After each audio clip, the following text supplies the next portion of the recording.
Where is Lisa? Is she around here?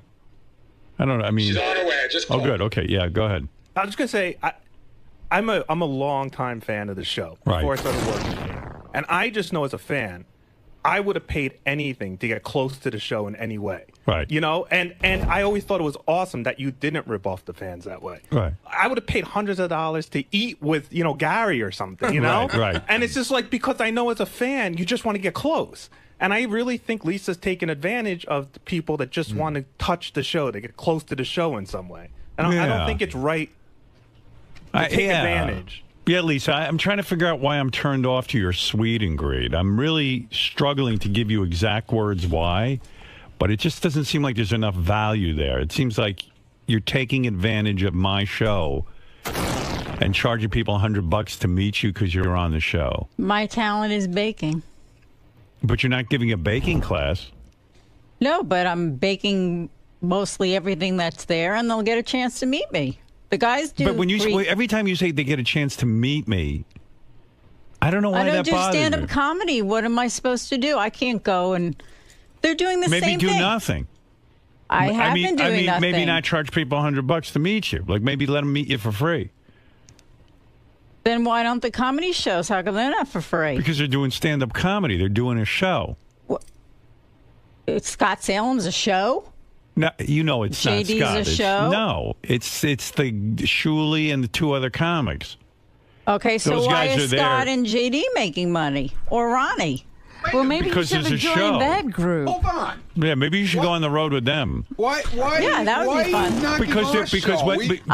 What I'm saying is because wait a minute. Why are you knocking our show? That's what I don't understand. No, but can I I'm just say not something? knocking your show. I never said I was a comedian. Let's get that straight. No. Number What one. I'm saying is, I'm hosting hold it, before you hijack this conversation. See, but because his whole show is a show. And it's kind of a joke. But when they come to see you, there's not even a show. Like, he does get up on stage and, like, entertain the people. I mean, it's shitty get girls entertainment. up to take their clothes off. Well, he does. I mean, he does you something. Just said it's shitty. It's a shitty show, but it's at least an attempt to entertain. All right, this is my attempt. Yeah, but your attempt is to do nothing. Hey, you know, I was thinking, while you guys are here, I was thinking about this whole Lisa G thing and the sweet and greet party. Yeah. Because I was trying to wrap my head around it yesterday, and I couldn't quite figure out where I stood on it in my head, you know. But one thing did occur to me, and I really do feel this way, that if Lisa's going to use the show to get, you know, the only reason people are going to see Lisa's Sweet and Greet is because she works on our channels. I'd surely be the first one to attest to with the Ronnie Block Party. Absolutely. But the distinction I do make, and it was brought up on the show yesterday, Shuli and the guys always have Howard TV there or the news department, and they provide something back. They provide a television element or something or a radio element. And it did rub me the wrong way when Lisa yesterday said, I mean, in a real way, like Lisa said, hey, I'm not doing this for TV. You can't pick and choose. If you want to come on the air and you want to promote your sweet and greed or whatever you're up to, don't tell me the quid pro quo isn't there where you're going to provide some kind of entertainment for us. Right. You know, and this idea that I don't know if the fans want to be on TV. What fans don't want to be on TV? They all have Howard TV. Yeah. They're all dying to be on there. Yeah, and if they don't want to be, then don't use my fans. So here's my ruling on this. I guess I'm okay if Lisa wants to charge $100 for people to see her, or Shuli wants to charge you. But don't sit there and tell me you're not going to be on Howard TV. Then if you're going to be now a performer and you're going to use my audience to show up and stuff, then you got to play ball. That's it. I really do feel that way. That ain't right. There are times I told Doug, give me a camera, one of the small ones. I'll film stuff while we're on the road. After shows, I'm going around interviewing the guys and fans, you know, with my recorder. And if Lisa doesn't want to do that, that's fine. But don't bring it up on the air that you're doing Sweet and Greet. And don't use the airwaves for that. Because if these are my private, airwaves. Personal thing, right. Don't use this show to promote it. Right. I really do feel that way. And not just for Lisa, but for everybody. And one thing I will say about Benji lets me come and videotape him and his girlfriend singing. And they're some of the funniest shows on Howard TV. And I hate being on TV. What? I hate being on TV. Yeah, and once you started that, I even said, we got to, no, like you didn't want anyone taping in your apartment, but you said, okay, Oh, yeah. I'm going to do it. Yeah. And that's fair. I can understand why she wouldn't want it. It would make it... Well, because she's not understanding that actually that's the only thing that's... If you're going to be in this business and you're going to be on the Howard Stern show, if the TV is there, it actually becomes something people like. They even pointed out yesterday that they were on the balls of their butt with the Ronnie Block party until you saw the footage and it went on Howard TV. Yeah, what you do is you pray that it gets on Howard TV. You're 100% right. And then your business grows. So anyway, that's my ruling on all of this. If you've got restrictions, then I've got restrictions. Don't bring it up on the air. Don't mention it on Howard Stern Radio, Howard Stern TV, because to me it's all Howard Stern everything. It's a business. Howard, if you care, Lieberman gave me sort of an update. What's up? Tell me the update. She called everybody who bought a ticket. Yeah. And everybody's up for being on TV except for one person. Yeah, So she's trying to figure out how to handle it. I got it all figured out. Never, ever bring up anything you're doing outside of these channels again. And if that person doesn't want to be on TV, tell them not to come. Refund their money. Right. But from now on, everything is on TV. I don't want to hear people telling me they're picking and choosing, because I'm picking and choosing. I'm picking and choosing. And if you choose not to be on the team, then don't do it. And listen, Lisa does a fine job and everything, and I would never ask her to be on TV if she's just doing it. But if you're going to start using the airwaves to promote events and use my audience, then you've got to give something back. That's how I feel. What do you think of that, Doug? Your Honor, I think it's a great decision. Right. That's why I'm America's judge. That's right. What is your ruling, Your Honor, on her appearing on Howard TV for interviews, like the behind-the-scenes shows? Sometimes she's involved, like when we go out with Benji with the Anthony Weiner press conference. Right. We did a behind-the-scenes show on that, and she was a big part of that, but she refused to be interviewed. What is your ruling on that? She refused to be interviewed without payment. That's ridiculous. I agree. This is all... Listen, it's like I explained the other day. What do you think we're doing here? Howard TV, to me, is no different than Sirius Radio. It's all the same. It's all promotion and promoting. It's the same thing if I said to her when she interviews me, Lisa, I can't be interviewed for Howard 100 News. I need to be paid for this. It's a thought that would never, ever psychology, cross ahead. If Doug Goodstein, every time we ask him to be on the air, and since I demand payment, I'm fucked. Then I got to get rid of Doug Goodstein. But you know what? When I went to Peru, Howard, I went to Doug and I said, give me a camera. Maybe some interesting stuff will come out of this. This is my own personal vacation. Right. But I just decided, hey, let everybody in on this. Thank God you did. And it was fabulous. Yeah. And my point is, if you're going to... Listen, you can't pick and choose how you're going to use the Howard Stern show. This ain't a Chinese food menu. We're all in this. And it's one thing if Lisa wants to work in the news department, not promote anything, and this and that, the other. That's one thing. But don't tell me you're not going to allow a camera in. Then I'm not going to allow you to use my airwaves. All of this stuff is good to us. We should be good to it. And it just doesn't go for Lisa. I mean, for everybody. It's the way it is. She also buried herself for if there is something after this. She said she works for SiriusXM, so when everyone moves on, she must stay here. Yeah, but what happens... She's not a part of the team. Right, right, exactly. And what happens if you start saying, well, I work for Howard TV. I'm not talking to Howard 100 News. Well, it would never happen. No, I know, because you're not that kind of guy. Okay. No one is around here except her. It's all fun. Yeah. No one's ever... I've been here 18 years. No one's ever... We've never had someone split hairs like this, ever. Like it's just not in anyone's well, I was head. thinking about it, and that's what I think was bothering me about it. There's a lot of... this place is... A lot of turmoil.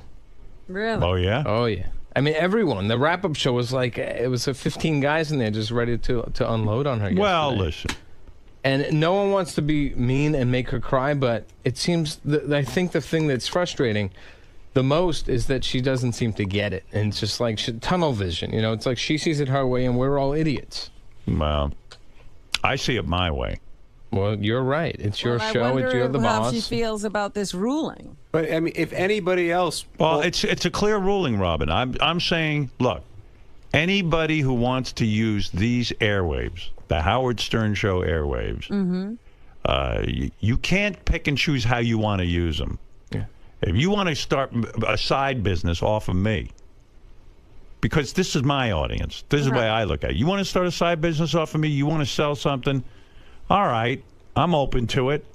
But don't tell me that I can't bring a camera there. Fine, you don't want to bring a camera, then don't use the airwaves to promote it. That's how I feel. I mean, two-way street. Yeah, you can't choose how you're going to use me. I'm telling you the rules. These are the rules. The judge has spoken. Tell your mother, 𝗛cie, and ask her a review. Ask her to review it. It's a package deal. You can't. It's a package. Now you said something meaningful. Thank you. Package deal. That's a good term. I like that. Good for you, 𝗛cie. And if Lisa wants clarification, or anybody else around here wants clarification, come see me. Right now. Right now is the chance to talk about it. Right, Doug? Absolutely. I mean, there's times when people don't want things on camera. Of course, we respect that always. Right. But to just shut it down is just unacceptable. Yes. the thing I don't get is putting it on Howard TV is only going to help. I mean, you may be in embarrassing situations, but ultimately, it's only going to help your product. By the way, Howard TV did a behind the scenes of me at AGT, which you sent me to watch last night, to preview. I thought you guys did a great job. Yeah, it was a lot of footage. The guys did a good job for sure. Good job on that. And then you sent me something else that was kind of fun too. Medicated Pete? Medicated Pete on Rachel Fine. Holy shit. Is that for real? Dude, either he's the best actor in the world or... What's happening? Rachel Fine on Fine Time. For those of you who have Howard TV, you got a real winner to look forward to. That is also, we use it as like a promotional show. It's on HowardTV.com. I was riveted. I had dinner plans. And on HowardStern.com. Yeah, you can see it. Oh, you can see it. You can see it for free. Yep. Oh, good. On HowardStern.com. And HowardTV.com. Yep, it's up there right now. You got to watch this. It's a free show for anybody who wants to see it. Fine Time. Rachel Fine. You know, Richie Wilson's fiance. Yes. She's on there with Medicated Pete. And Medicated Pete doesn't know how to eat. So while she's interviewing him, she offers him a cupcake. Yeah. Like one of those big cupcakes that we have outside from, what's that place? Crumbs. Crumbs, yeah. Like a big giant cupcake. And he's like, oh, you know.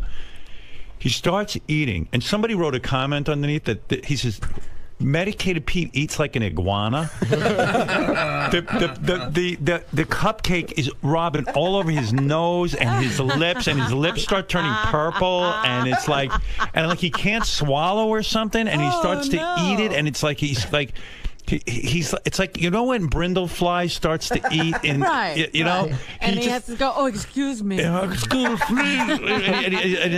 It's the most disturbing thing. And while he's talking, he's eating, and it's such a train wreck, fascinating piece of tape that I was late for dinner. I had dinner plans, and I had to finish Medicated Pete's interview. I didn't think I'd be that interested in it. I honestly watched it at least 10 times. I just watch it I just put it on and let it loop. Well, basically. the reason it's genius. Who was the genius that said give him a cupcake during his interview? I think it was probably Richie Wilson's idea. Richie Wilson. Yeah. That guy's a genius. That is incredible. Immediately triple his salary. Okay. Oh, that's right. We have no money. But look, there he is. Look at his face. Oh. Right. Oh, he looks like he just made a bukkake video. Yeah. That's on HowardStern.com and HowardTV.com and on Howard TV, the channel. You're Howard TV. Oh, now, he can promote on my channels. And it's brilliant to keep interviewing him while that's going on. Right. Do you think, can I tell that weird story I told you about him the other day to prove that he's really out there? What is that? The one about that Joe Walsh's manager told me? Oh, yeah, go ahead. This is good. So I think the James Gang was playing down in Red Bank. Right. And Joe Walsh's manager, Smokey's a huge fan of the show, and so is one of the guys that runs the road crew. Right. So they're driving around Red Bank, and one of the guys goes, holy shit, that's Medicated Pete. So they pull the car over, and they go to Pete, get in the fucking car. And just Pete like that, right? Get in the fucking car. Yeah, and so Pete gets in, and they go, you're going to be roadie for a day. Pete doesn't know who these people are. He doesn't know. He gets in the car. He gets in the car with complete strangers. Right. They bring him to the gig, And a couple people are like, oh my God, it's Medicated Pete. They're taking pictures. And he goes, all right, cut the shit. Go grab that box. And they made him work the whole day. Right. He's like, you're roadie for a day. But Pete just got into a stranger's car. Wow. He is weird. And the weirdest part is that was a year and a half ago, and he's been here 3 times, and he's never told us that story. Yeah, how weird is that? Like something cool happened to him, and he doesn't even talk about it. Never even mentions it. Yeah, I have a feeling that happens to Pete a lot. Like people just grab him. Yeah, like he just gets into random cars. Like sometimes he's raped, sometimes he's who knows. Sometimes he never tells you any of sometimes he's a huge rock star's roadie. It's just whatever happens to him for the day is the day. And he's somehow still alive. It's too much. I brought him to a gig once that I did in Jersey. How'd that go? He comes to my room before the gig to get ready, and he goes to the bathroom to wash his hands, and apparently he washes his hands for like 15 minutes. Oh, he's got that, huh? So, because when I walk in, there's a lake in the bathroom, like just a huge flood of water. He's all sloppy.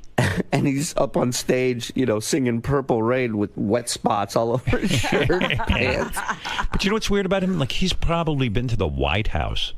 Like, we don't even know it. Yeah, he's met Obama. He was probably at the Queen's Jubilee celebration. He's like Zelig, Yeah, he he's shows in all up. these historic spots and nobody knows. Forrest Gump. All right. Well, anyway, there's my ruling on all future endeavors from everybody.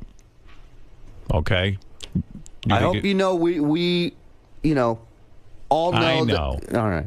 You know what I'm saying? What? I'm just nervous, man, because kind of makes everybody kind of. You don't want to have Lisa send me over the edge, and then I'll stop all the fun. Yeah, because you could be you're well within your right to do that. And right. I think it's fair. It's fair.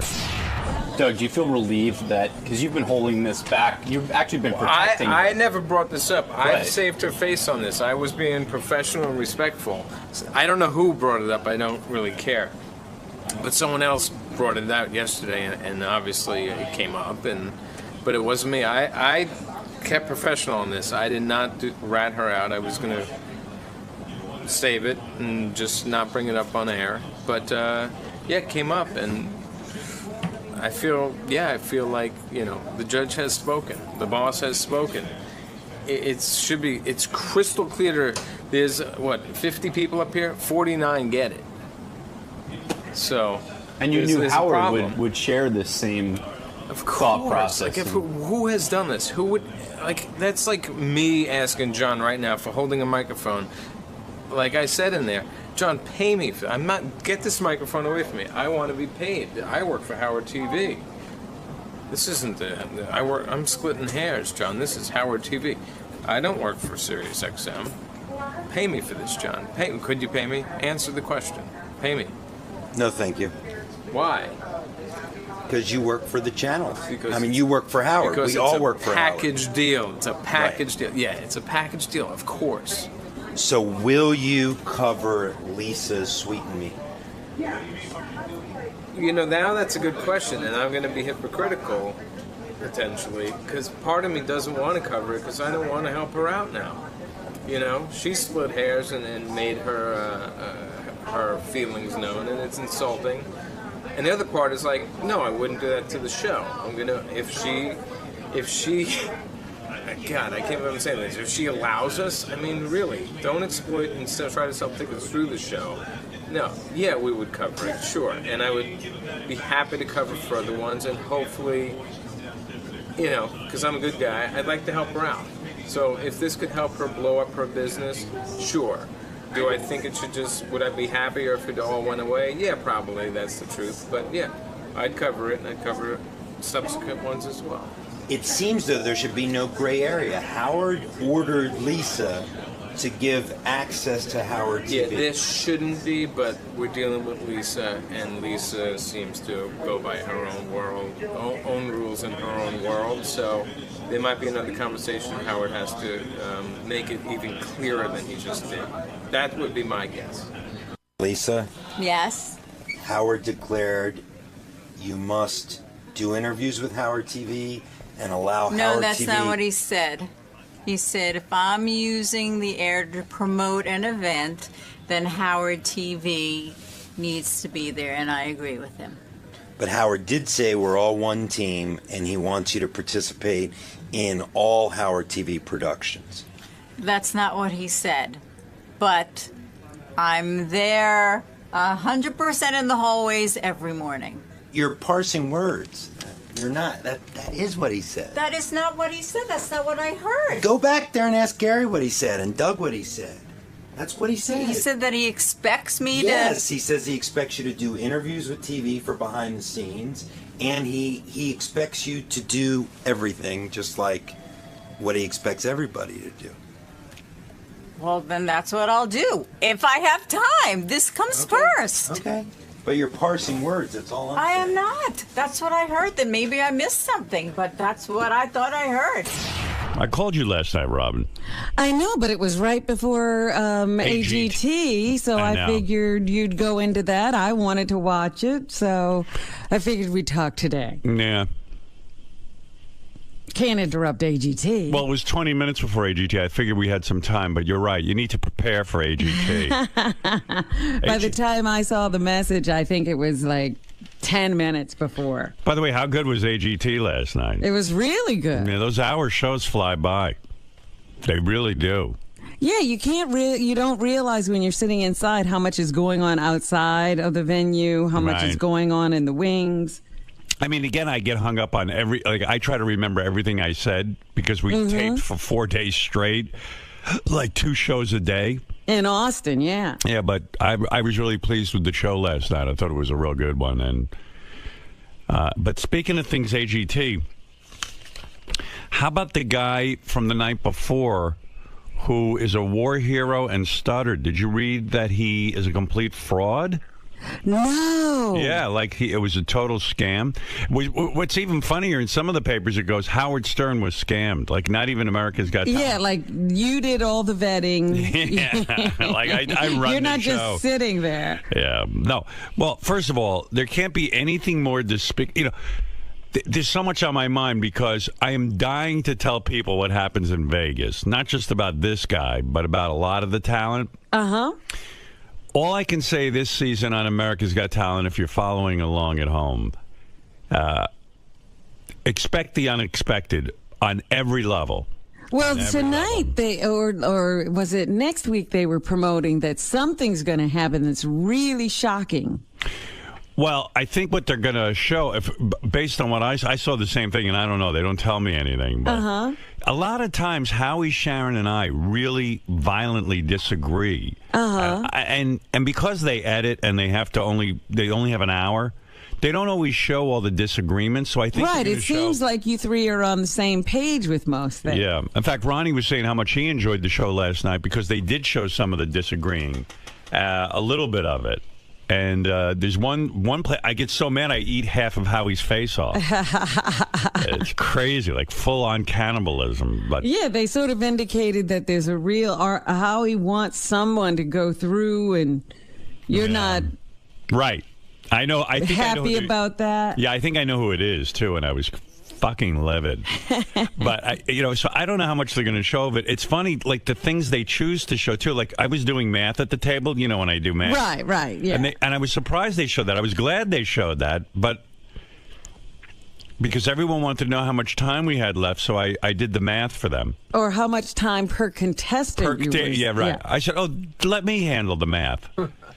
That's my forte. And the show was over. You still had to come up with an answer. And I said, well, here, let me I want to do it on paper so I can show my work to the teacher.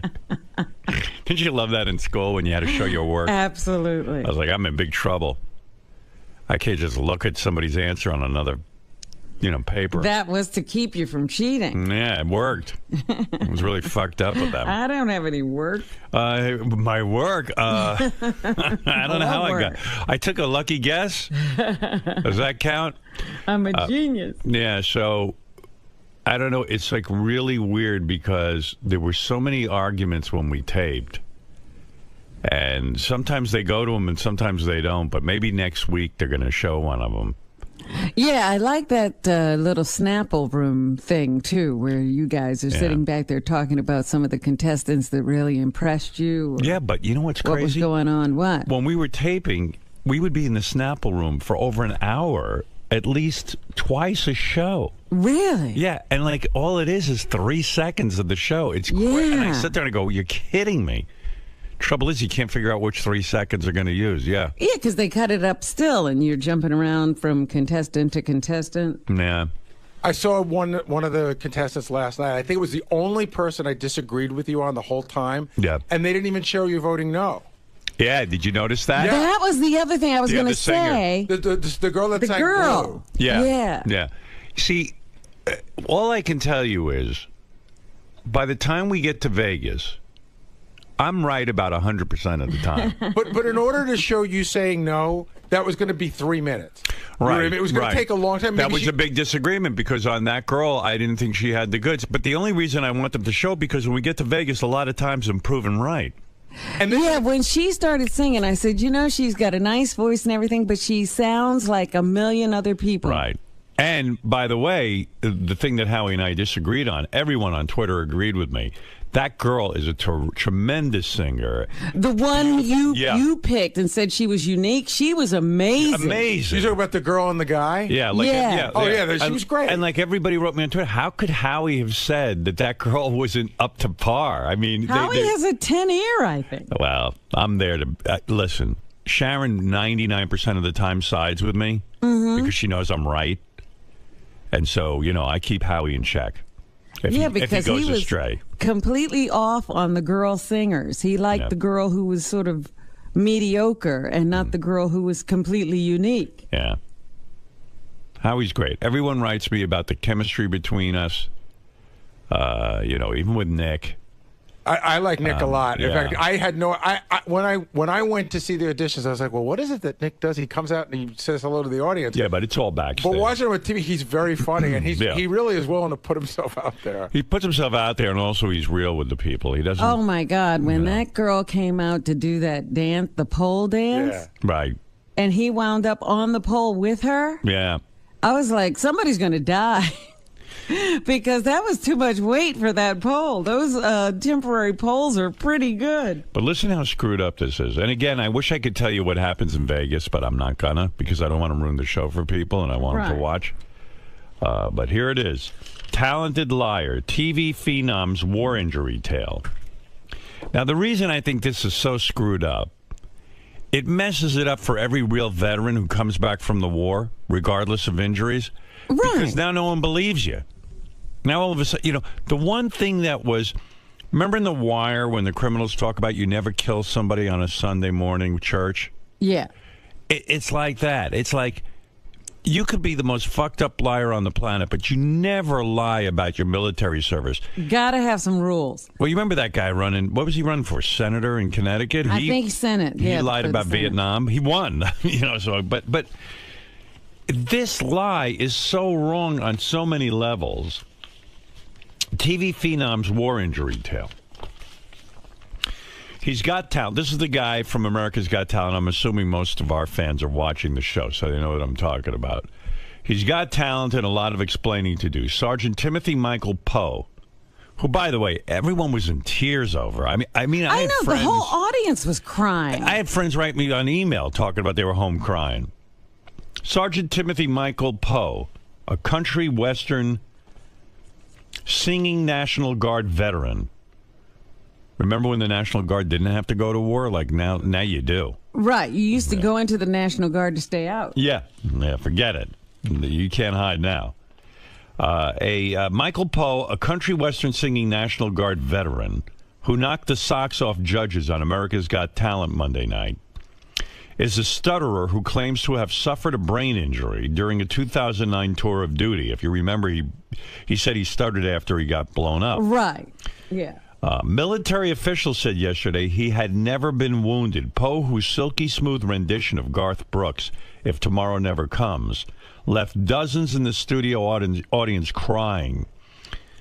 He said he began to stutter 3 years ago when he was heard attempting to shield his men from a rocket-propelled grenade blast, and now can speak clearly only when he sings. I mean, what an involved story.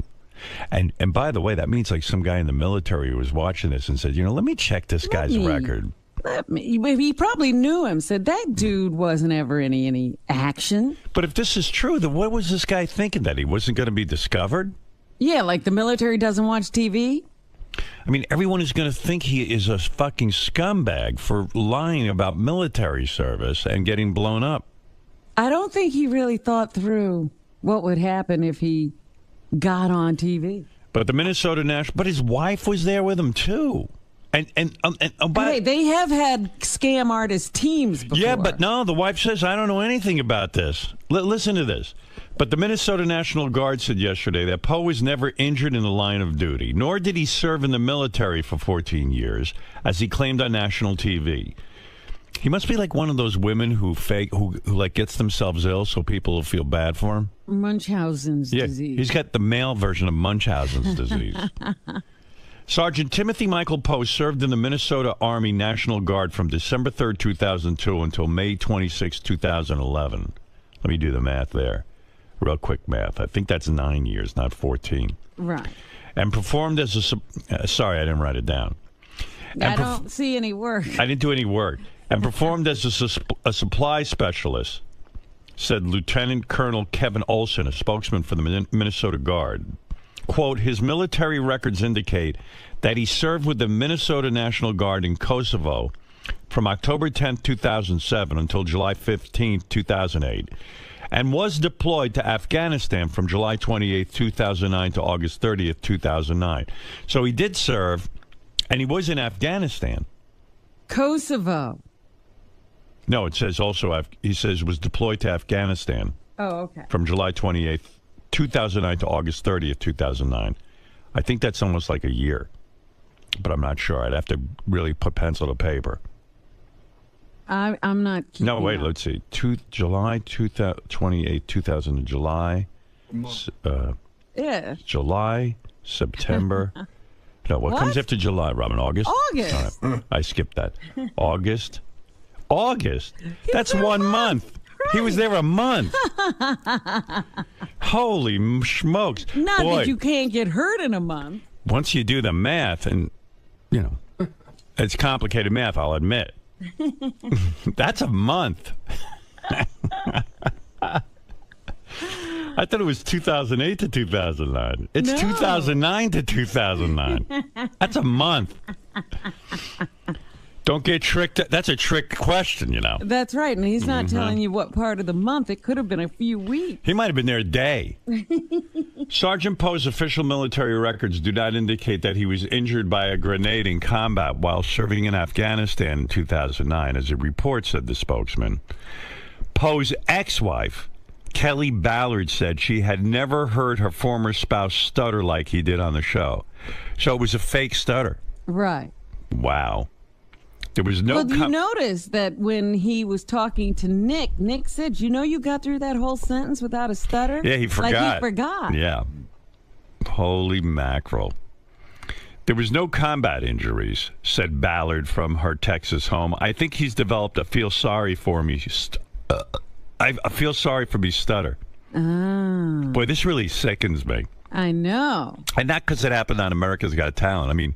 In general. Just, yeah, I mean... Oddly enough, this will probably bring more viewers to America's Got Talent. This is like a full-page ad for the show. So from that aspect, it's good. But the bad part of it is for military guys who actually serve, and they're walking around with one leg blown off, and then they go and they go, can't tell their story. Yeah, you go and say, hey, yeah, I got my leg blown off with a grenade. They go, yeah, right. Yeah, Just like the guy in America's Got Talent. There was no combat injuries, said Ballard from her Texas home. I think he developed a feel sorry for me stutter. In a video detailing Poe's backstory, filmed in the Austin, Texas auditions from Monday's show, the country singer said that in Afghanistan he volunteered to clear buildings and help rescue wounded people, and one day someone armed with a rocket-propelled grenade launched open fire. How the fuck did he do this? With a straight face. Somebody told him a story, and he decided to make it his own, probably. I saw it coming down, and by the time I turned and went to jump on top of my guys, I yelled, grenade, and the blast had hit me, Poe said. You know what's amazing, too? They didn't even show my whole speech to him. I was talking about his service, and... Well, you thanked him. I did, but I did a lot more. They have to edit it down. Thank goodness they didn't show him. And I remember... I thought I was about to lose it and cry for the guy. That's how upset I was for him. Yeah, thank goodness they saved you with the editing. Yeah. I could have looked like a real pussy. I saw it coming down, and by the time I turned and went to jump on top of my guys, like he's a huge hero. Right. I mean, this is a story with nothing but hero smacked all over it. I yelled grenade and the blast had hit me, Post said. He claimed that had he not been injured, he might never have discovered his singing voice. Right, because he discovered that with this speech pathologist. Boy, I wish I could tell you what happens in Vegas. I wish they would fast forward on that one. Well, don't, because, you know, right now, as far as we're concerned, he's still in the competition. Oh, yeah, no, liar. he's in. But that's what I'm telling you. We might go to Vegas and fall for it even harder. That's what I'm telling you. Just be prepared. But Ballard said years earlier he was the lead singer in a band called Crawl Space. Show producers said they first learned only yesterday that Poe had been lying. Poe could not be reached for comment yesterday. Yeah, and they actually vet these guys pretty well, I thought. Yeah, he crawled back under his rock, apparently. Oh, my God, I want to interview him so bad. I want to interview this guy so badly. Well, there should be a law that you can't misrepresent your military service. Especially in front of me on America's Got Talent. Yeah, well, you go to AGT jail. Yeah. There's got to be an AGT jail.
Sharon's holding on for the game. Remember that from yesterday? I got to do that.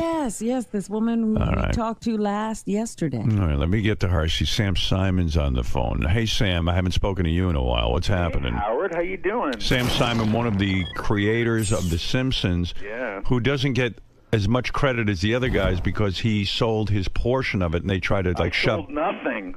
Well, no, I mean, but he left. He left, but he shouldn't have because those guys try to act like Sam had nothing to do with it. But he really don't. I think they do, because when I saw the Hollywood Reporter article and stuff, I was like, hey, why is Sam not more prominent in this? Sam had a lot to do with it. Years, and I left after the 4th year. I heard the drawings were really shitty until Sam took over. Oh, that's true. There you go. All right, Sam. Anyway, what's on your mind? Well, I got a few things. And first of all, I want to thank you for AGT. It's my favorite show on TV. Isn't that a shock? Because of you. I was sick of the talent shows. I just was done with that stuff, and now I am so into this. I'm looking forward to the live shows and Me too. Finding the winner and all that stuff. I gotta tell you, I am so thrilled by a couple of things that have happened. That I get a lot of email and tweets and things from people who say, you know, I kind of gone away from not only America's Got Talent, but all these talent shows, and we feel like you revitalized that. I get so proud. Howard, it's the same thing that you did with radio.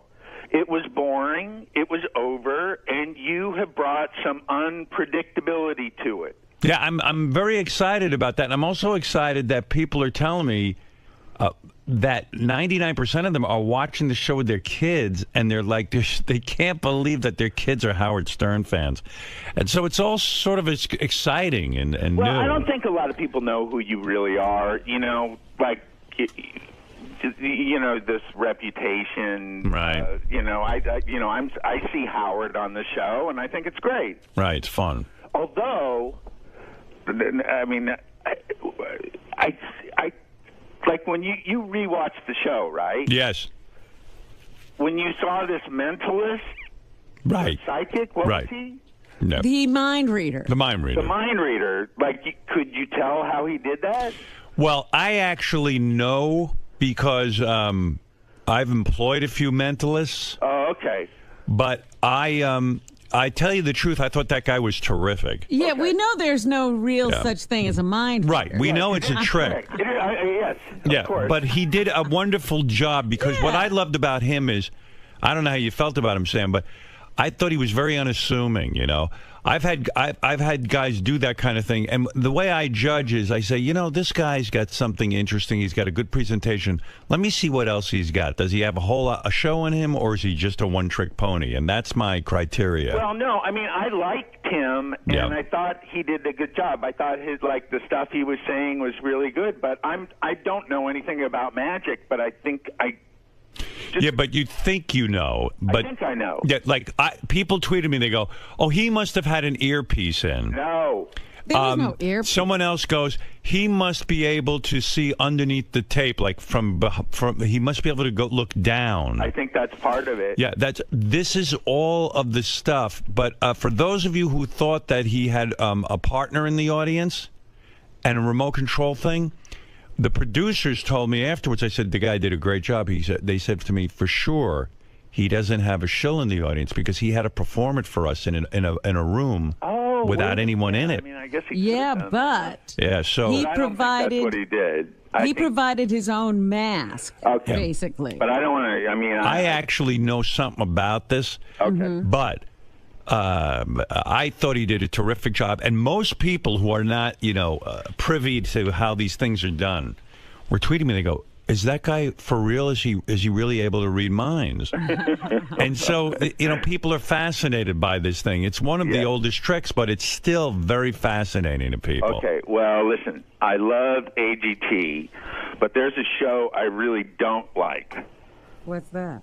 It's called Fast Food Mania, and it stars someone that I do like, and his name is John Hine. Well, I'll be watching the show tonight. I haven't seen it yet. Well, what's wrong with it for you? Are you objecting to what he's promoting? I'm glad you're here. I hope you're feeling better. Thank you.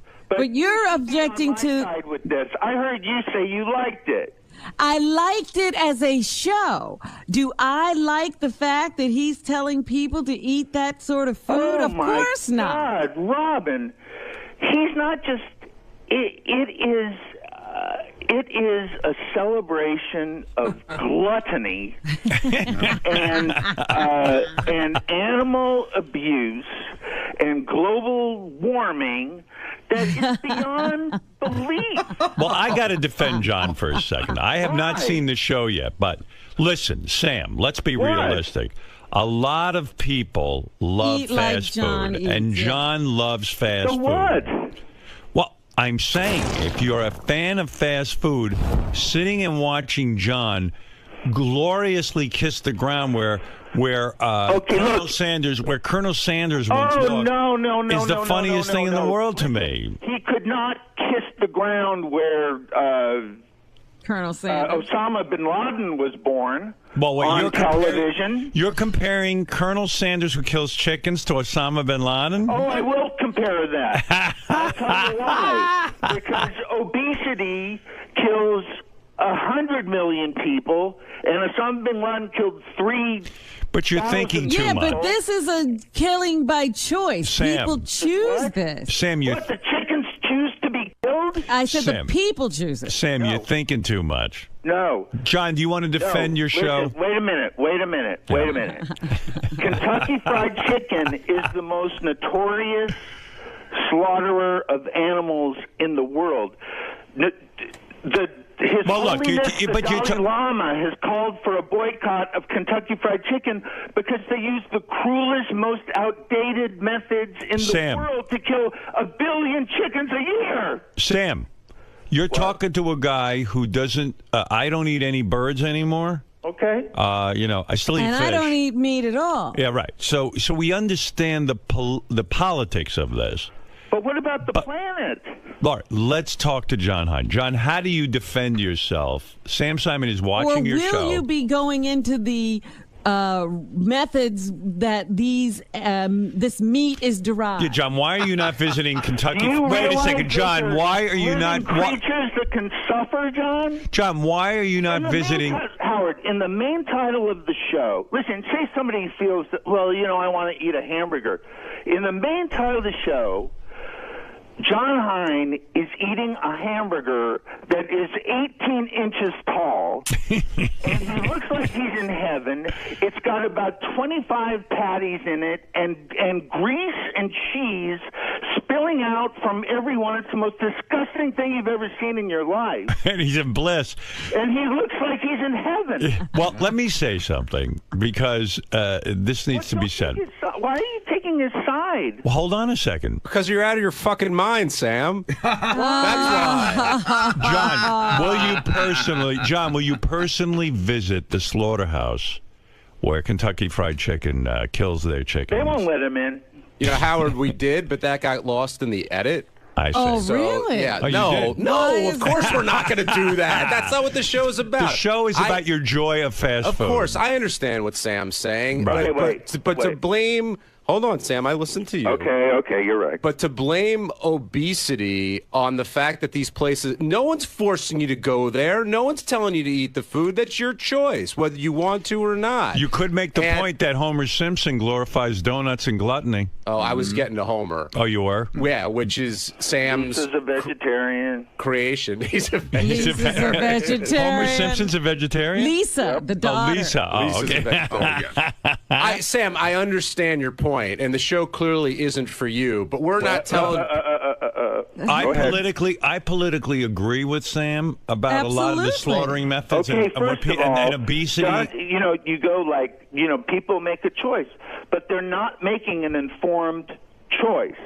You are flooded with your show is a commercial for fast food. Where's the other side? It's one big commercial. But Sam, I think the fun of it is that it's the fun.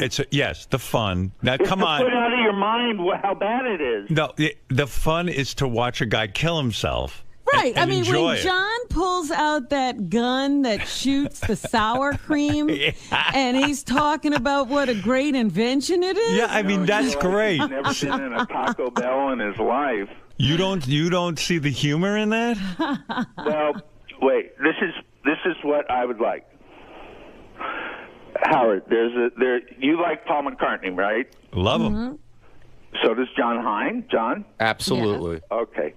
He did a short film. It's called Glass Walls.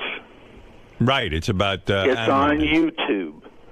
Go to John. Howard, make John go to YouTube. Okay. Go ahead. And make him watch this 10-minute film about where meat comes from. Now, John, I'm your boss. Don't make me go to YouTube. You have to go to YouTube. Don't make me go to YouTube, Paul. Howard. Well, watch it. Listen, Sam watched you. You should watch his. Hey, I've seen Super Size Me. I read Fast Food Nation. I will watch the film that you're suggesting. But it's not going to make him stop. And then we'll come back for season 2 and go to different places. No, it will. No, what are you saying? And John will be as powerful a spokesman for veganism as he is for whatever fast food mania. Listen, Sam, John is killing himself. He's huge. He's diabetic. He eats shitty food every single day of his life. Actually, that's not entirely true. It's close. What about this, John? You love your kids. I do. You don't look very healthy on the show. First of all, I don't know. Yeah, but his kids are getting older now. They don't need him that much. I don't know what the obesity rate in the. I think it's like 35%. We're the fattest country in the world, but it's got to be like 99% of the people on that show. Robin, oh, yeah. They've got the market cornered. Robin, you're an advocate for whole foods, good foods, and all that kind of stuff. Yes, absolutely. But at the same time, you can watch John's show and still find the humor in it, right? It's ridiculous. I think that the greatest thing about the show is they call it mania. I mean, these people are crazy. Sleeping in a parking lot to get free chicken. Oh, my God. Sam, the point of the show The fact is, though, 60% of Americans, listen to this, 60% of Americans are obese or overweight. And the perpetrators are soda companies. Yes, people should be able to control themselves. And yes, they shouldn't eat fast food but that's the point. Everybody's got personal choice. And John's show is not the only show praising overindulgence. There's nothing else. Every commercial is overindulgence. John, what are you going to do? Are you going to resign? Blaming the commercials on me too? Are you going to resign from the show or not? Your show is a commercial. Sam, the show is glorifying the Americana, the food, the event, everything behind it, and why so many people go to these places and enjoy them. Look, I know when I walk into one of these places, I'm not making the healthiest choice, but it's my choice to make, and I love the food. If if you drink a lot and you love alcohol, no one's going to tell you, you know what, get the alcohol off the shelves. You can't have it. That's your choice to moderate or not. Choice to torture dogs? I didn't hear what you said. Sorry. Was it Michael Vick's choice to torture and kill dogs? Yes. Of course it was. And he had to pay a price because it's illegal. Sam, likening fast food mania to 9/11 is a very weak analogy, okay? And it's not a weak analogy, John, because obesity is a bigger threat to this country than terrorism. So the only reason people are obese is because of these places, you're saying? Let me play devil's advocate. Let me play devil's advocate. You were part of a show that glorified gambling. It was a poker show, if I remember correctly. I used to watch it. Yes. And many people have lost their fortunes. No. Yeah, you are glorifying. Hold it. I want to finish my point. Not gambling. Hold it. Poker is not gambling. Stop it. How is poker not gambling? What are you talking about? Poker is a game of skill. There's no look. Every casino game in Las Vegas, if you want to lose, you can walk up to the table or rather, in poker, if you want to lose, you can lose. Right. If you want to lose. But what if you want to win and you lose? Gambling, you can end up winning. Poker is a game where you could lose a lot of money because you think you're going to win because you think you know what you're doing. Right. It is a game that has cost people their lives. Right. And yet you did the show. So I'm saying not that you shouldn't have done the show, but, But you did, because you like gambling. That's right. But John Hein is in the same boat. He knows what he's doing isn't perfect or good for everyone, but he's doing. Do you see that point? No, because you're leaving the animals out of it. All right, so then let me give you another point. Didn't you for years manage a boxer? Yeah. Okay. Have you ever seen what boxing does to a man's brain? I mean, have you seen the human cruelty to one another? Yeah. How could you advocate that and support it? I wouldn't do it now. All right. That's fair enough. All right. You changed your stand. The one thing I will criticize about John's show is the one thing, Robin. Well, because, again, it tells you what it is. It says, this is fast food. We all know what fast food is, and these are the maniacs who eat it. That's right. The one thing I will criticize is that they don't go get, John's bigger than anybody he interviews. Like they give you these couple of people who can eat this crap and not be obese. Not the shows I saw. No, there was a very like an attractive girl talking about her love of something, and I saw a couple that won the Chick-fil-A or the Whataburger contest, and I just thought, oh my God. Yeah, well, there was that 100-year-old couple. That's again Robin, saying Sam, you can actually live on this. Sam, have you voiced this outrageous anger toward The Simpsons when they have fast food companies advertising on it? Have you demanded that The Simpsons remove all fast food restaurant like advertising? Disney getting rid of all that Right. stuff. Have you demanded? No, I haven't. All right. Well, okay. But, all right. Well, you've got work to do. I actually do think that Homer satirizes America's. First of all, I think it's too subtle. 30 years ago, when The Simpsons, I don't know how long it is. Right. John probably knows. But Homer was fat. He's not fat. He's actually the average weight of an American now. Right. Now his fat is normal. And we always made, and it was supposed to be a joke that he loved this food. He was supposed to be a moron for doing it. And now. Well, I understand your point. I understand your point. John Hein, my first what? Because when you do watch the show, you kind of say to yourself, maybe fast food is kind of fun too, the whole lifestyle. And why am I being so uptight? Maybe I want to be a part of that. Maybe I'll go get a big burger. Yeah. But, and people don't realize how dangerous it is. I mean, we did that experiment that guy did at work. How long have we had that cheeseburger sitting out there now? Since January. Since January. How many months is that? 6 almost. Is there a cheeseburger still out there? Yeah, we have a cheeseburger because we read about this in the paper. We have a cheeseburger sitting in our office for 6 months. There it is. The cheese is absolutely perfect. Yep. There is no mold. And John Hein, when he's at White Castle, he goes, "Look at that, 100% beef, everybody." I mean, that scares the shit out of me. Like it's really 100% beef. That thing has not changed. No, how do we explain that, John? That the roll, the beef, and the cheese have no mold, and that's 6 months. Yeah, it's preserved well. Doesn't that scare you? Yeah, it does. And you're eating that. No. Well, it's a cheeseburger, so. Sam is calling. Sam is calling for you to show that aspect of fast food on the show. No, yes. Well, they're not going to do that, but no, we're not. Sam. I want John to watch Glass Walls with Paul McCartney on YouTube. And he has to watch the whole thing. Sam, I will watch it. I pledge here I will watch that show. Okay. But you call up Howard, You're a good man. but you call up Howard, and I know you said it's nothing against me, but you basically trashed the show which just got out of the game. And you're entitled to your opinion, but you're preaching like this is something that's not done on television about any. I mean, that's a great point Howard made about your poker show. And no, it's not. Yes, it is. It is. You said poker. Sam, how could you say that poker isn't gambling? I think you're a smart or guy. What I say about the boxer. That's just a ridiculous statement. About my poker show. We played low stakes poker. We didn't play high stakes poker. It was to show the camaraderie and fun of having. According to Artie, he dropped like $1,000 to you that night. Yeah, he lost money on that show. To most people, that ain't low stakes. Sam, you're showing the fun of playing poker and gambling, and that's fine. Actually, I happen to like that.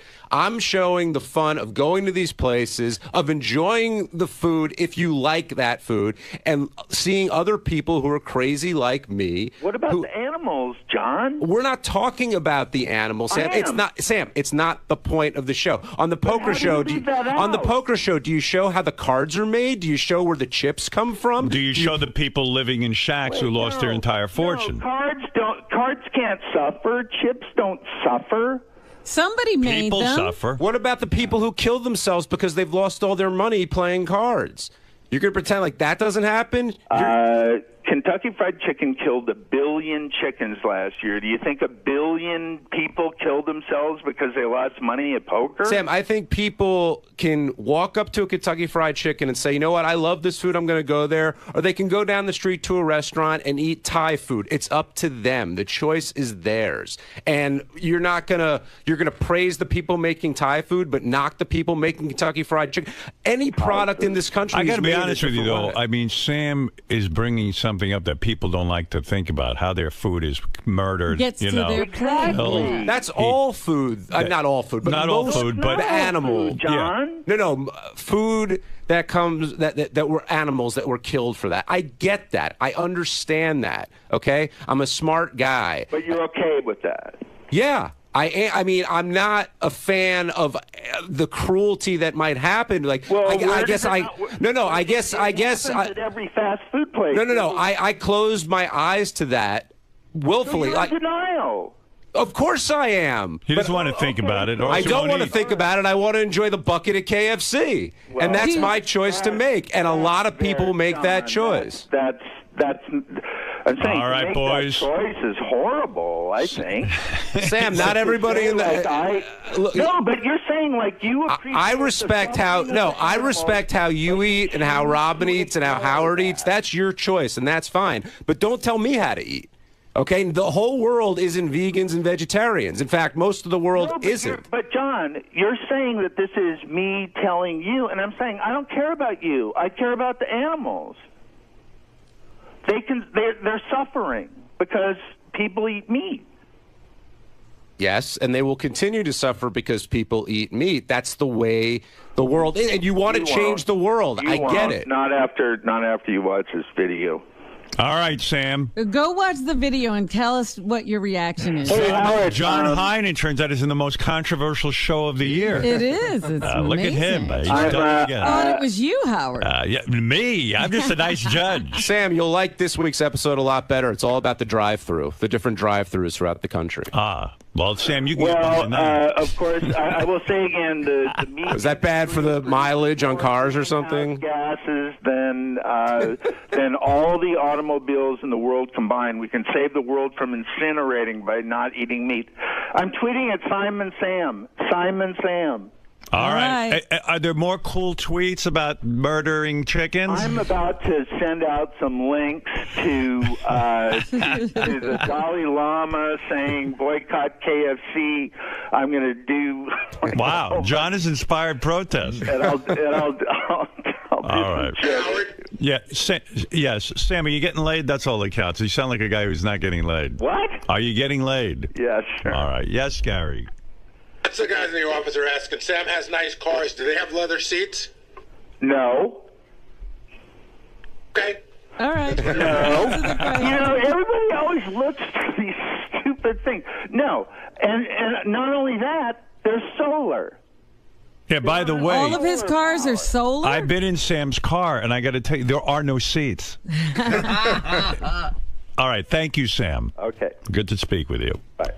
Wow, controversy follows you, Man, John. he was on fire. When your dad goes to KFC, does he think about how the chicken gets killed? My dad doesn't think about me. What is he going to think about a chicken? He looks at a chicken the same way he looks at Doesn't me. mean it's not right not to think about how the animal gets to your plate. Yeah, but I'm not. But I don't think the consciousness of, the people that John is talking to is all that high. Right. They're All not right. caring about where it comes from or how it got there. Well, if anything, you should thank Sam. That's got to be an excellent commercial for your new show. Yeah, I think so. But the logic that poker is in gambling, and he kind of lost me a little bit there. Look, anything that people like, they like to defend. Look at you. Of course. That's it. All right, Robin interesting. just called me dumb, but I don't care. No. I didn't say you were dumb. I said the people you're talking to. Hey, you're like the professor of dumb people. I feel so much better. All right, Big John. There you go. John Hein, when is the show on? It's on Sunday nights at 10 o'clock on Destination America. No need to give out what channel Destination America is. Everybody knows it. That's America's channel. Exactly. All right, Thank you, you, guys. John. Poor guy's got one fucking show on Destination America. Sam found it. Sam is screaming about a show nobody sees. Yeah, I mean, yeah. By Sam screaming about it, he actually got them some audience. He's going to make it a hit. John. Yes? Well, first off, don't they say all press is good press? I hope so. At first, I was really ticked because it seems like Sam went out of his way to knock the show. Right. But then listening to his argument, I know he's a big animal rights advocate, and I really do respect that. but I think he's kind of missing the point when it comes to this show. We're all about the celebration of fast food and exploring why people eat it and the history behind it. And he's just looking at how the food gets killed. And I think whenever anybody goes into any restaurant, you're not necessarily thinking about that. You're just enjoying the food. And that's the point I was trying to make. And Sam is just another hypocrite with another. We're all hypocrites, and we all have vices, and we all do things that, we all have things that we're passionate about. But when you guys pointed the finger towards him with gambling, with being a boxing manager, with the way The Simpsons portray certain elements of society, he really had no argument. I'm glad Howard brought that up. He argued it much better than I did, and it's true. I mean, I love to gamble, but you're kidding. Poker isn't gambling? Right. That's just a stupid thing to say. And with managing the boxers, though I said he wouldn't do it now, you get in the ring, you're taking your life in your hands. I'm not knocking either of those things, but people understand the consequences of what they're doing and then make their decisions accordingly. And that's all I'm saying about this. Plus, this is more about, having kids that had birthday parties at these places when they were 6 years old. The goofiness and the wackiness and the fun. This isn't a hard-hitting documentary on cuisine. That's not the point of the show. It's just to have fun at these places that so many people go to. Right, it's about the culture and nostalgia associated. Absolutely. All right, Sharon, I've kept you on hold long enough. I promised you I would get to you first thing in the morning. Oh, it's no problem. All right, Sharon. Sharon wants to play a game. I have a Bigfoot game for her. It's time to play Bigfoot Game. How is the Bigfoot game played? Yes. Glad you asked that. The Bigfoot game is very simple. If you're playing along at home, have fun and get our home game as well. The game is played very simply. We ask Bigfoot a question. Let me give you a sample. Here's the first question. This doesn't count. This is just a practice question to get you familiar with the game. We ask a question like this. What is bin Laden's first name? All right. Now, bin Laden, as you know, is Osama bin Laden. And most Americans know that name. It's gone down in infamy.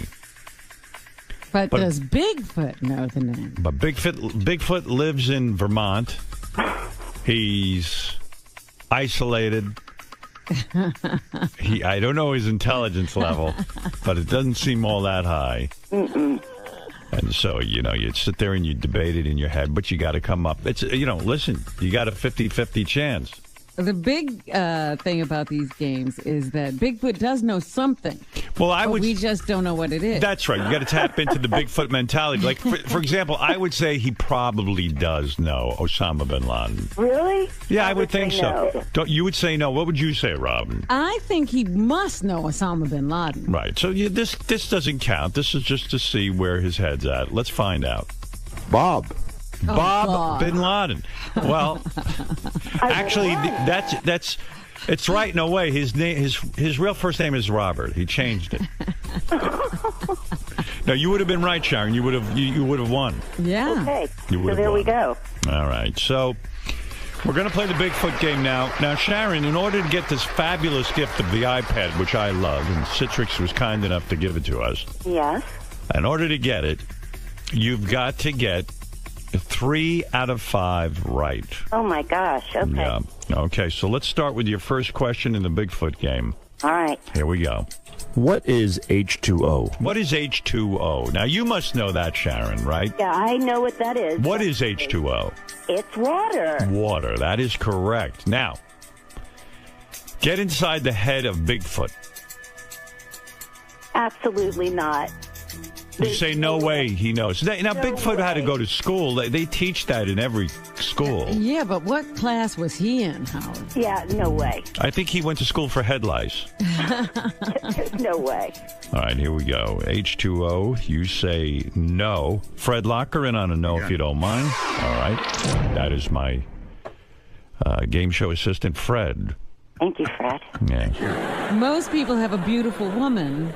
No. You're Fred. My Vanna White is a rather haggard. It's the bizarro world. Tired man who I met in Hartford. A true genius would have, a hot blonde Yeah, Megan Fox would be your assistant. Even Merv Griffin knew to put a hot blonde there. But I have Fred. All right, Fred, you locked her in on a no. I did. Let's find out. The question is, what is H2O? Water. There you go. No way. You got your first one wrong. And he said it definitively. Yep, this is what I'm telling you. The game is trickier than you thought. Boy, it sure is. Yep. All right, I'll tell you what I'm going to do for you, Sharon, because I'm in a magnanimous mood. Oh, be in a magnanimous mood. I'm going to give you one last one. If you get it right, I'll give you the iPad. Oh, Winner takes all? That's it. Winner takes all, Robin. All right. That's right. Excellent. Okay. All right, we asked Bigfoot the following question.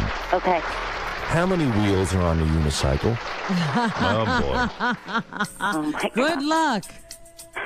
Oh, my God. How many wheels are on a unicycle? I say there's no way in hell he knows this. I agree with you. There's no you way in never hell. I know. don't think he knows what a unicycle is. You Right. never know what Bigfoot's experience has been. You know, he could Well- have been involved with a circus. I have to go with my gut on this one. I've got to say no. Yeah, I could see him as like the bearded lady in a circus, and he hung out in the cage next to the unicycle man. I mean, I think he's got to think it's a bicycle. Yeah. What are you going to say? You're going to say no. He doesn't Okay. know. All right. I mean, this is the kind of thing a 7-year-old would know, so I would say he doesn't know. Yeah, there's no way. All right. Let's hope you're right. I got my fingers crossed for Let's you. hope. All right. Here we go. Bigfoot. How many wheels on a unicycle? Is the number 3 an even number or an odd number? Oh. What happened? Must have jumped. Hold on a second. The suspense is killing me. Me too. Let me see something. How many wheels are on a unicycle? All right, here we go. Is the number 3? Oh, they didn't edit it right. I think he said two. He said I think two. he said two. He said two. That just totally blew, though. Yeah. But anyway. I won. I got to get out of radio. Not a clean But contest. I got to tell you, at AGT, this shit don't go down. Although they did get scammed. Yeah, what's worse? I don't know. You know, guys, what happens there? Who is putting this on the DVD or whatever that's called, the CD? Who's the culprit that just sabotaged my game? Bring him to me. Bring him to me. Bring him to the call. Sal will be in a moment. It's Sal, that fuck, with the teeth. He's so busy whitening his teeth.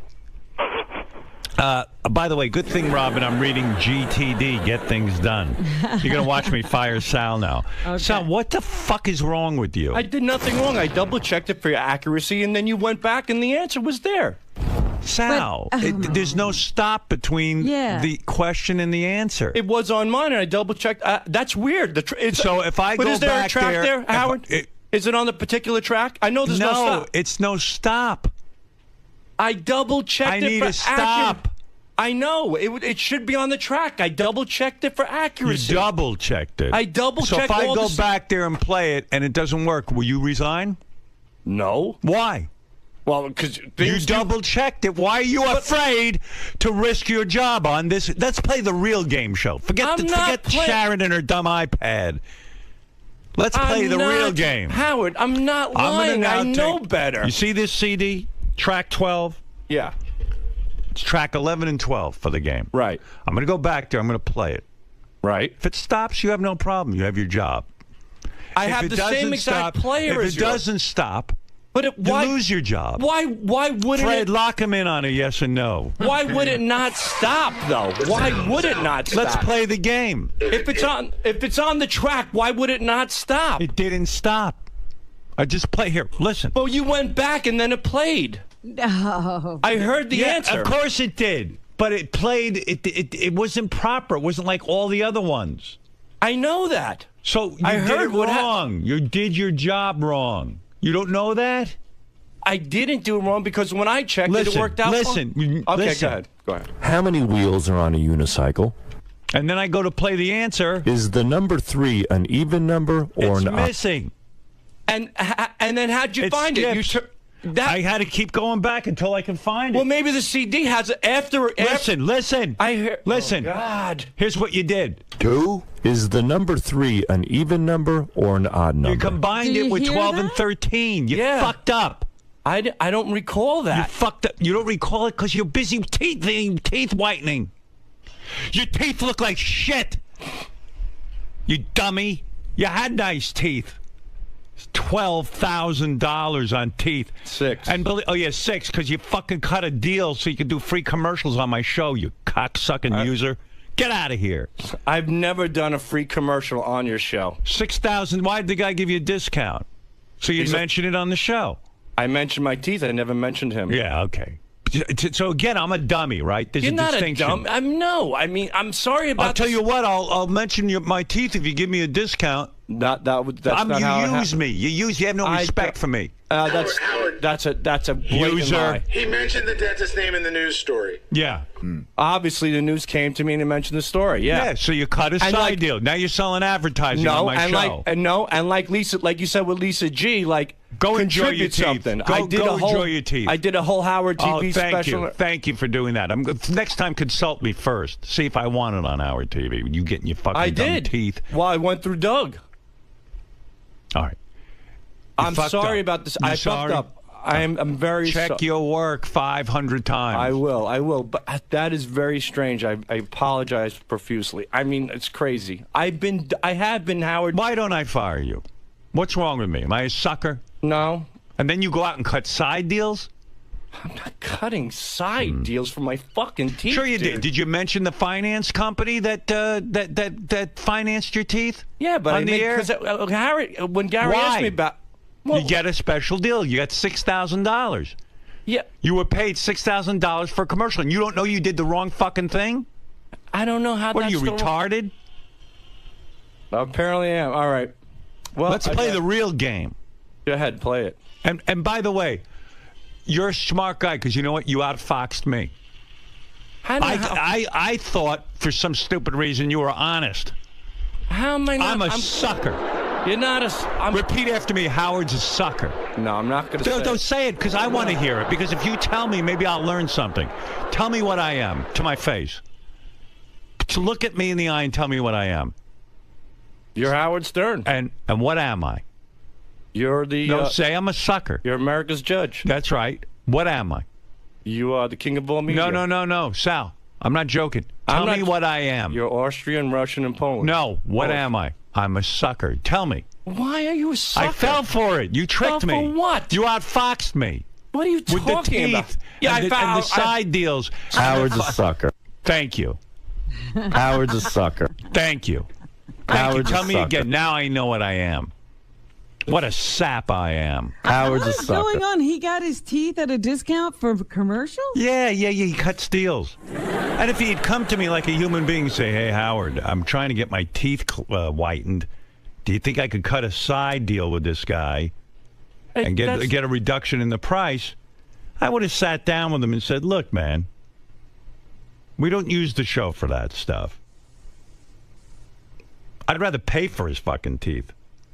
First of all, his teeth are ridiculous. He didn't need these teeth. You know, I mean, I could understand it if it was for something. Robin, you got a breast reduction. You didn't need that. Did you need breast reduction? I didn't get a And you talk about your tits every day. She needed I didn't get a discount. I never mentioned the doctor. Well, discount or not, there's discounts every day. If I go out and buy a pair of jeans at a discount, am I using it for the show? You I'm still got paying the out of my discount pocket. because of my show. Absolutely. There is. You used me. I didn't use you. You just said absolutely. You got a discount because of the show. There is a relationship to the show. So you came in here and it's told inevitable. the guy. I work at the show. You told the guy, don't worry, pal. Howard will... No, I he's never such a said sucker. that. I swear on my children. You think David Letterman's staff is able to cut side deals for whitening their teeth, and then they go, don't worry, Dave's a fucking sucker. I'll get Howard's on camera. a I'm No. a sucker. Tell me. I'm to my You're face. not a sucker. No, I am. It's That's okay. not the deal. I was Tell me what I am. I was Howard's a approached to sucker. get my teeth done. Come on, man. I was Tell me approached. what I am. Don't be a pussy. I'm not being a pussy. I'm Howard's being real. a If I was a sucker. fucking pussy, You're I'd a call you a pussy. sucker. You're a fucking no, pussy. No, Howard's a if sucker. I was Tell me a pussy, what I am. Tell the world what I am. I'm a sucker. How the fuck are you a sucker? Because I got a fell for discount on teeth. If you I worked never for even mentioned it. Letterman, do you think you would have snuck on the show and mentioned your discount for teeth? No, and I didn't sneak on the That's show. why you won't work for Letterman. I didn't sneak on Howard's the a show. sucker. I don't want to work I'm for a Letterman. sucker. Howard's a You're sucker. not a sucker. I am. Sal, you outsmarted me. I go around thinking I'm smarter than Sal. I got my fucking You're teeth done. It's my business. You're smarter than me. Listen, if I work here, certain things come up. Oh, Howard's a sucker. Okay. When I caught my wife cheating on me, was I a sucker then? No, it was contributing to the show because I work here. I get my teeth. No. I didn't tell him that. Don't put words in my mouth. Yes, you did. I did not tell him that. I swear on my kids. Bullshit. I did not. Bullshit. He came up to me at a club and he said he could help me with my teeth and give me a discount. And that's exactly what I did. And then I went to Doug and said, I'm getting my teeth done. Would you like to tape it? And he said yes. And I never mentioned the fucking guy's name on the air ever. Only on my Twitter. It's not bullshit, dude. That's bullshit. Bullshit. What you're saying is bullshit. Bullshit. Fucking maniac. I'm going to have a heart attack. Would you go back and fucking stop looking at yourself in the mirror with your teeth and your tanning and make sure when you put together a game that you do it right? I'm very, very sorry. These things do happen. They're technical issues. They do happen. They are inevitable. All the computers around here. I've been trying to get a new computer for 3 months. You know what the guy said to me today, Suresh? What'd he say? He says, we have to wait till a whole bunch of computers break down because SiriusXM won't just fund one computer. Let me tell you something about this company. They've lost interest in this show. They take it for granted. You should have a computer inside of 3 seconds. I know. If it wasn't for this show and what we do. See, now you got me off track from yelling at you. You can yell at me again. I am don't stupid. care. But this is the truth. Because now you brought up a topic that's even worse than your teeth. And you know what that is? Crazy. Yeah, that's crazy. You should have a computer in 3 seconds. Because I have to remind this company, even though they don't listen, the reason the whole thing exists, the reason that one guy's trying to buy the company from the other guy, the reason there was a merger, the reason everything happened was one reason. This show. This show, that's it.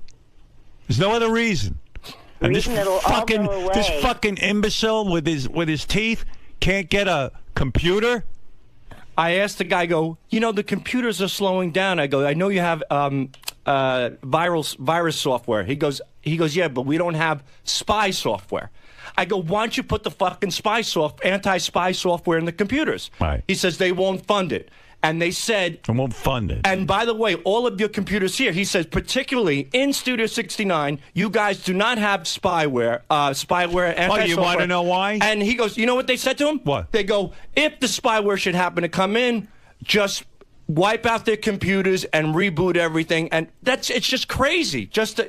You know what it is? It's a penny-wise, dollar-foolish. Because I'm the enemy. Don't you know that? Don't you know every company I've worked for and built up, I become the enemy because they all get jealous? It's happened everywhere. I thought it was going to be different here. But things rapidly changed. Mm-hmm. I'm the enemy. I'm the enemy. You are. I'm always the enemy. Even to Sal. I caused a merger of 2 companies when XM was clobbering this company. You think the computer would... Do you think that if I ran this company, I'd say, you know what? I'm going to get rid of an entire channel just to make sure you guys have a computer. Exactly. They could get rid of 500 of these channels, and they'd still... And nobody'd even notice. No one would even know. Right. We requested Adobe Audition software updates. Listen, just do me a favor. He got you off track. He did. He did get me off track. Shut up, Fooey. Howard's a sucker. He outfoxed me. Go back to taking your nap. There's nothing more disgraceful and disgusting than going to sleep on the most popular radio show in the world. Don't talk to me about a technical glitch. It's a technical glitch. It's not a technical glitch. You didn't listen all to the the time. CD. If you did, you didn't check your work. I want you to admit you didn't check it. I swear to God, I checked it. I swear to God. And you know what? And I'll tell you what. And I remember, and I'll break it down for you specifically. I remember turning it back. I remember that jump. I remember it. And then I turned it back, and then the track played. Impossible. But what I remember... My CD player is no different than yours. I know it's not, but I'm saying, like, CD player. I'm telling you specifically, I recall... Gary, go back in Sal's room and play it back. I guarantee you No, it I'm won't saying work. to you that it jumped in my computer, but when I turned the dial back, it played. Okay. But if it jumped in your computer, so you that heard would be, it without it working, and then it played, and then you just said to yourself, "Okay, now it works." No, it played at the answer to. Listen to what you just said. Right. Listen to what you just said. No, I didn't. No. Yes, that's just what you said. I guess so. I guess so in some odd way. In some odd way. Nothing odd about it. What you just said was, I played it, it jumped, then I played it again, and it was fine, and then I gave it to Howard. Yeah. That's right. That's why you're a fuck up. I went and through, listen to me. And then I went through the rest of the tracks. Listen to me. I can't have this. I can't go through a contest and have that. I know that. And you know what? In the past year, Sal, there haven't been any. Teeth are unimportant. I agree. All right, fine. You think you're going to have some movie career because of your dumb teeth? We're doing a few films. You work for me. I'm the only one paying you. I know. Trust me. There's a few shitty, what he calls independent films, which means they're not even independent films. Independent films rejected these films. They don't have a name yet for what these films are. They haven't figured out a name yet for them. Like this, you know how there's like the independent film, small film. You hear an actress going, "I'm in a very small film." This film is so fucking small, they haven't figured out how to give it a word, like microscopic films. They're coming up with a new term. I think it's called straight to DVD. Yeah. Well, DVD, there'll never be a DVD. Straight to video cassette. I mean, it's unbelievable. Teeth are not a career. Let me tell you something. If teeth were a career, Gary would be king of entertainment. Use your head. And Sal, by the way, film you needed new teeth. One last thing. I yelled at Sal the whole way. I go, "Sal, what happened?" And he goes, "It played. It got the answer." He goes, "You owe me a fucking apology." So now that you know what's wrong, do you owe me an apology? Yes, I do. Oh, okay. I owe Damn right. But if you're in your studio and you see something screws up, and then you go back and check it, and it plays, there's a 50-50 chance there's something wrong. I agree. And when I turned it back and it played, then I went forward and the rest of the tracks played. But what you should have done is start it over again and just played it the way Howard would play it and see if that same thing happened again. You don't shit in your pants about me. You know why? Because I don't fire anybody. Oh, I do shit. And I'm reading Getting Things Done. I don't sleep at night. I don't sleep at night. You don't sleep at night because you don't get any pussy. Well, that's another story. I jerked off last night. I came hard. I slept like a rock. I jerked off last night. So you're not getting any pussy either if you jerked off? Well, my wife wasn't home. God bless you. If she was home, I would add some Mine pussy. was. That's the problem. That's right. I'm only kidding. Yeah, good, nice teeth. I'm only kidding.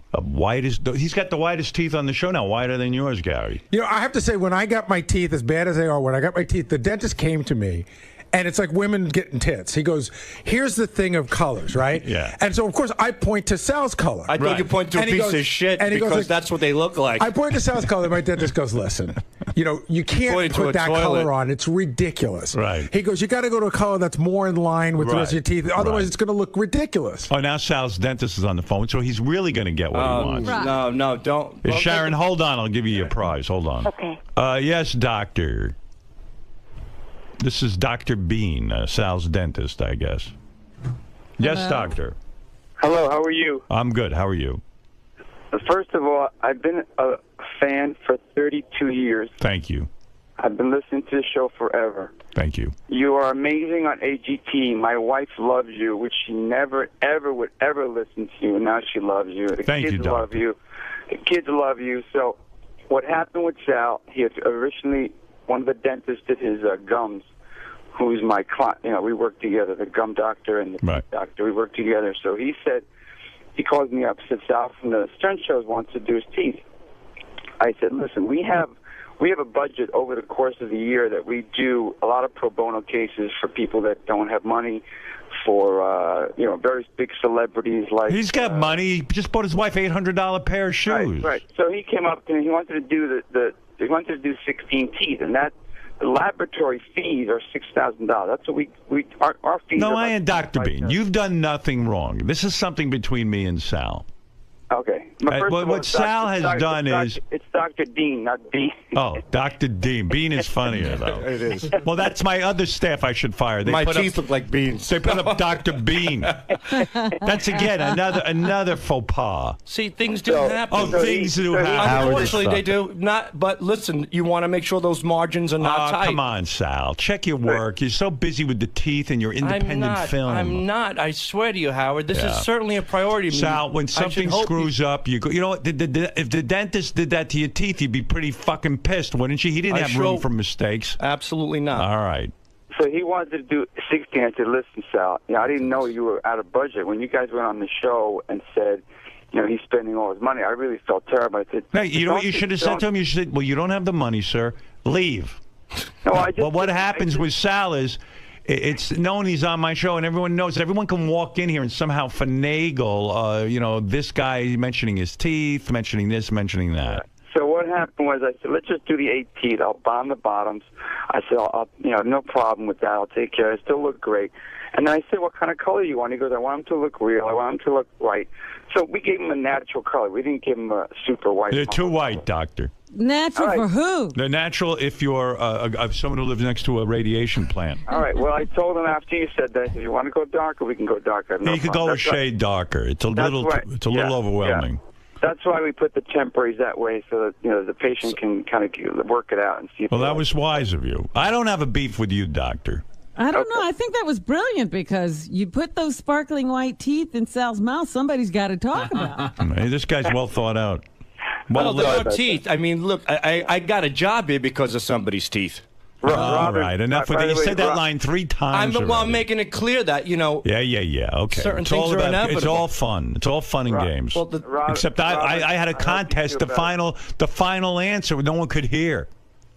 Robin, I hope you feel better. Thank you. Don't worry.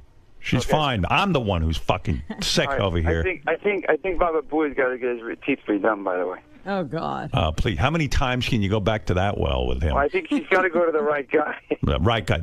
I think he'd have to go to another planet to find the right guy. There's no right guy for his. Trust me. If you had to work on his teeth and your final project at dental school was working on him, they would never let you have a license because he's impossible to cure. All right. Thank you, Dr. Dean. Okay. All right. Say hi to 𝗫𝗿𝗱. Right. Howard's a sucker. Seems like a nice man, Dr. Dean. Okay. All right, Gary. Howard, before I go any further. What are you, stuttering now? What were you, in a war? You stepped on a mine? Are you a hero? My teeth are touching my tongue. I can't speak properly. All right, what do you want to say? I will take out the CD, and I will It's too late. No. Now you're going to fix it? No. It's useless. You're going to now re-record it. No. Why would you do that? Why would you waste my time with that? It was a glitch. It's been established. It's been fixed. We know that the lady lost the game or won it or whatever the case may be. She won. But from this point forward, I'd like to double check it, like you said, and make sure that you're going to go double check your work. Howard's a sucker. How backward are you? Howard's you ever hear Professor Backwards? That's you. You're going to go now check your work. Here's Sal. Here's the CD. Go check your work. Goodness. Here. That's going to help me. Thank you. Well, you're going to go check your work. Okay, here. I checked it, but I'm never going to play it again. But go check it. He's actually going to triple check it. You triple check it. Thank you. Thank you. Thank you. Thanks, Sal. You're welcome. Well done. And you did a good job with the thing, and then you fuck up. It was a great game. It was a great game. He comes up with great ideas, and then he doesn't follow them. Maybe let Richard record this stuff. Maybe you don't know how to work the equipment. Richard does record some stuff. We work on these things together. And then you make fun of Scott. Scott knows how to record things. Let him teach you. CDs skip once in a while. I know maybe shouldn't skip here. I know Can that. we make a new rule? Excuse. Can we make a new rule between us? Yeah. Every time I play a game on the show, after the game is over, go back and double check the CD. Okay? That's a bad rule, Howard. Yeah. Why? It's perfectly logical. It's Sal. That's what he's going to go do. No, I'm saying just to protect the rest of the game. You know why I'm stupid? I let you and Richard have a room together. That's what I'm breaking up. I'm going to put Scott in with Richard, and I'm going to give you your own studio because you're not concentrating. You're back there blowing each other all day and fucking around and no, we're not. your goddamn bromance. No, what we do is brainstorm about ideas. There's not a brain between the two of you. Why don't you let someone else check your work? I do. I give the CD to Give it to Richard. I have. I give it to Scott. Did you give that to Scott? What happened to your system? This particular one, I'm not sure if I gave to Scott. I can guarantee you didn't. I don't think I did. Right. But I don't think you did either. I think Call you're me right. clairvoyant. Call me a mentalist. All right. I apologize. Right. It will be fixed. Howard's a sucker. You know, he's going to go now check his work. It's unbelievable to me. By the way, this weekend, Sal will be in Dallas, where he'll look for Lee Harvey Oswald. He's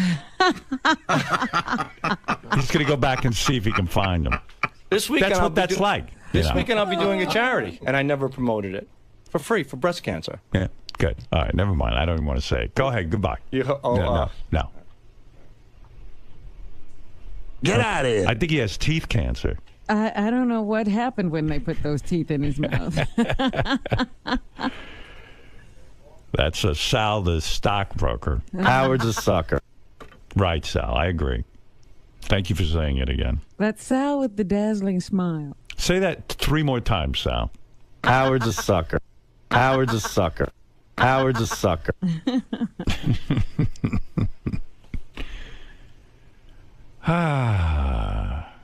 I'm reading that book, but it's doing me no good. Well, what does the book say in a case like this? Well, I'm only up to Howard's chapter 2. Sucker. I didn't get to the Sal chapter yet. Yes. This guy writes about how you can be more efficient, get things done quickly. And just when I think I'm getting ahead, I got a Sal. Blocks me. A roadblock. Because he says a lot of things you have to delegate. But here I delegated the contest to him. Look what happened to me. What does he say about who you should delegate to? Well, again, I've only read 2 chapters. I got to read the rest of the book this weekend. Right.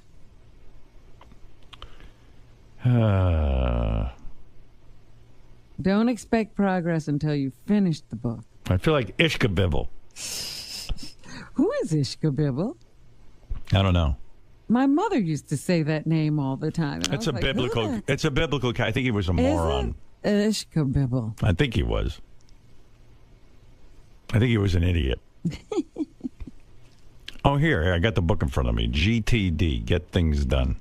Chapter 3, Never Hire Your Fans. Who formerly called themselves stockbrokers, and we're not even sure what the hell he was doing there. And then there's another edition in the chapter that says, especially guys who like hung outside the studio day and night and didn't go to work. With posters and websites. Yeah, and I hired him full time. Yeah, think about that. He wasn't doing his job. He was outside my studio with posters, and I should have said to myself, there's not a guy who's into his job. Not only that, even when he was in the office, he was getting the other office people to make phony phone calls. I know. I hired him. I like his ideas, Yeah. Yeah. I got to take a break. It's been an hour and 16 minutes of time you've wasted, Robin. Oh, my goodness. And now we have to get to a commercial. Howard's a sucker. Thank you, Sal. Remind me every 10 minutes. All right, we'll be back right after these words. Sal Couture. It's been a long time since I got a beating like that. Sal, why'd you fight back so vehemently? I mean, why were you going because back? Because he kept saying it. Are you going to go double or triple check it right now? Yeah, I am. Let's do this. Howard's a sucker. You know what happened, bud? What? If a track is too short, you gotta add silence to it. It freaks the CD out. Well, what does the book say? That's why it jumped on Howard that answer, like Bigfoot only said 2, so it was 2. This guy writes about how you can be more efficient. Sal, walk me through it if you don't mind. Is the number 3 an even number or an odd number? Does it do that on your player? Yeah. Well, like I said, originally it did, but then when I thought the tracks bled, and when I turned the dial manually, it worked fine, but it didn't. I just thought that when I first did it, and I heard the 2 jump, I was like, I thought that sometimes, like if you hit the button too fast, it'll go to the next track. I thought that's what I did. So when I turned the dial manually to track 13, it was fine. So I said, and that's where I screwed up. I didn't realize that it wasn't me hitting the button. It was the track itself was too small. And when the track is too small, it will bleed into the next track on the player. So, I got a new computer for you. Sal, was it? That's awesome. Friday, it'll be loaded. Sal, was it an error on your part then? Yes. By not leaving enough pad time and yes. And that's what I've learned now. That was the problem. Apparently, which I wasn't aware of, like Rich just made me aware of it, which thank you, Richard. That you need a little bit more time. If a track is too short, it'll jump. Sal, at any point did you consider just owning up to it and just even if I did. No, but at the very start of it, just diffusing it and just saying, Howard, you know what? Let me go back. I probably screwed up. I know I screwed up. You know, just... All right, let me answer that. You probably screwed up. You did screw up. It's too late to go back. The game is over. But you fought him for a while on it. I didn't fight him on that. I said that it was checked, and what happened was when I went to the next track, it worked. So, and then I went through the rest of the tracks, and they all worked. But the problem was the padding issue with the time. That was the problem. Right, but while you were in there, why not just lay down and die first? I said that for a little bit. I said that in the end. In the end, I said, when I went through it, the track jumped and I turned it manual with the dial. And then all the rest of the tracks played fine. But look at all the pain you went through to get to that. I mean, it took by not diffusing it yourself, you really, I mean, what about the aspects, the other aspects of this segment? I mean, you had him calling you out for possibly using the show. You had Gary piling on. I mean, this hurt. Yeah, it didn't. Felt great. Felt awesome. I loved it. I loved it. It was great. I think you earned this. Oh, I earned this. Are you enjoying a golden age of Sal busting Sal's balls right now? I mean, the tables have truly turned for the past. I don't even know how to timeline it, but I feel like lately it's weird because Sal is sort of new to the evolution of the show. You know, he's been here for a while, so like he's learning things that those of us who've been here for a long time learned a long time ago. Having said that, John Hines really new to the show, and he knows these things. But it's almost like Sal's like Jackie in '92, you know, at the Cordoba Hotel in Florida. They put me up. I didn't know. I just gave him a mention and it was free. Like, these are the things that I understand that somebody offered Sal free service, and I would say that Sal should say to the guy, listen, I can't take it free. It's funny. I had something with one of the clients. It might have been like Steven Singer or something like that. And it was a Mother's Day gift. And he said it to me, and I said, how much is it? And he said, don't worry about it. I'm like, no, that can't happen. And so he gave me a price, which is a fair price, and I paid it. But I could have said, hey, thanks a lot. And, you know, you got to know you can't do that. Sal, I was starting to ask you before, it seems like Gary's been really dominant over you in recent weeks. I mean, he's really enjoying a golden age in the Sal versus Bowie. Listen, kick them when they're down. That's Gary's thing. You know, that's the Howard Stern Show thing. You know, when you're bent over picking up your teeth, Jason Kaplan comes by, kicks you in the ass. That's how the show works. I learned from one of the best. I take that as a compliment. But I'm saying the next time Gary screws up, are you really going to pile on? Just bet your sweet ass I am. Enjoy it all. Yeah. I feel like that's been lacking a little bit from your end. It's not going to lack been anymore. a little bit too mature. Don't worry about it. That's okay. You know an Iron Man, like how Iron Man had a suit and then a guy made a bigger suit? Gary's suit is his teeth, and my new teeth are the bigger suit. See what I'm saying? These chompers are going to take down those chompers.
Welcome back. Good to be back. How are you this morning, sir? I'm well. Right this way. Right this way. Thank you. You're well, but you're not Taco Bell material. Thank you. Yeah, appreciate the plug. So you've got your new memoir. Mm-hmm. Now, is that out on bookshelves now, or is it Yes. just about to? It is out as we speak. It just dropped today, so we'll see how it does. I don't know.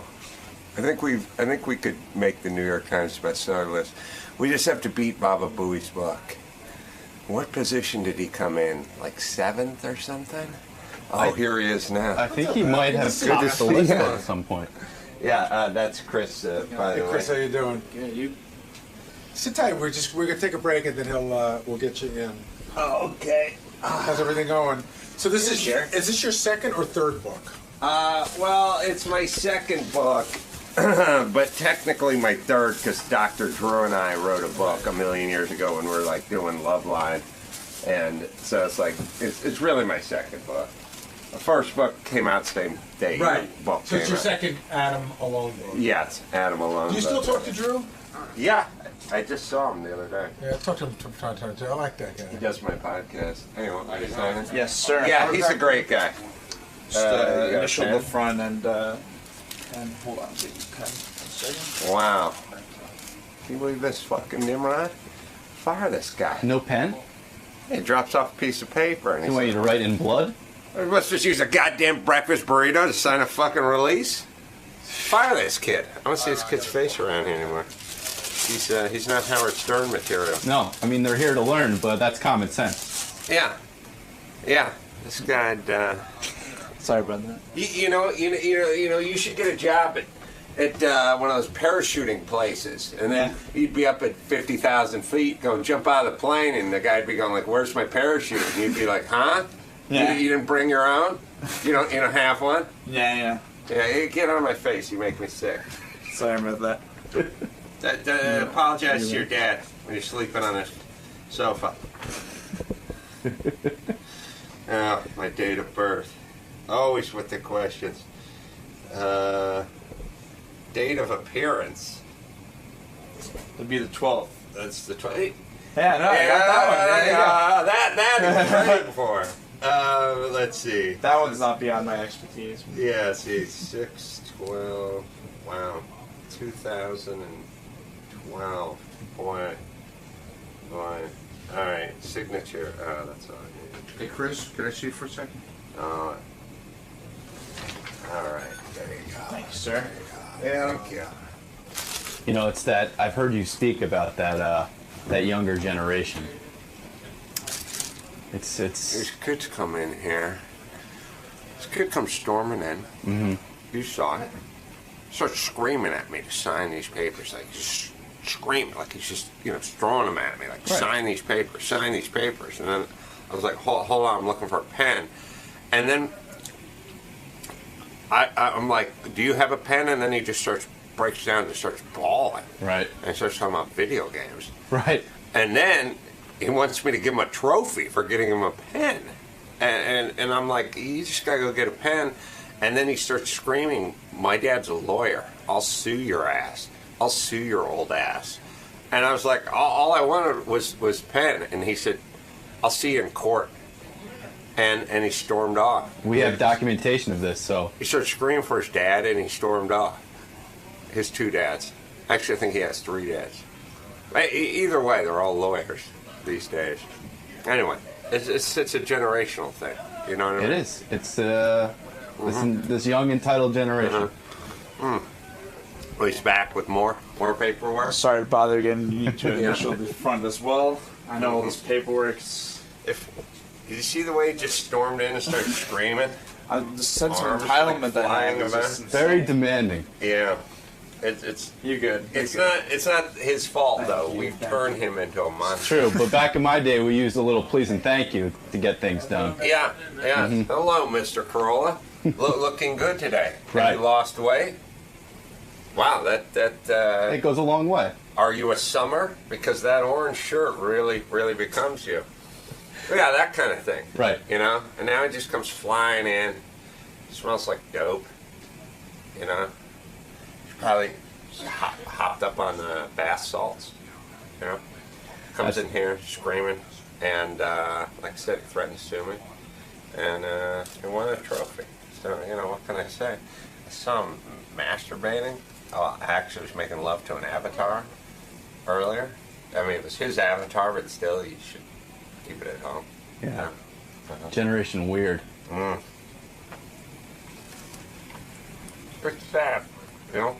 And by the way, you think that guy's storming the beach at Normandy? Hell no. That generation's gone, man.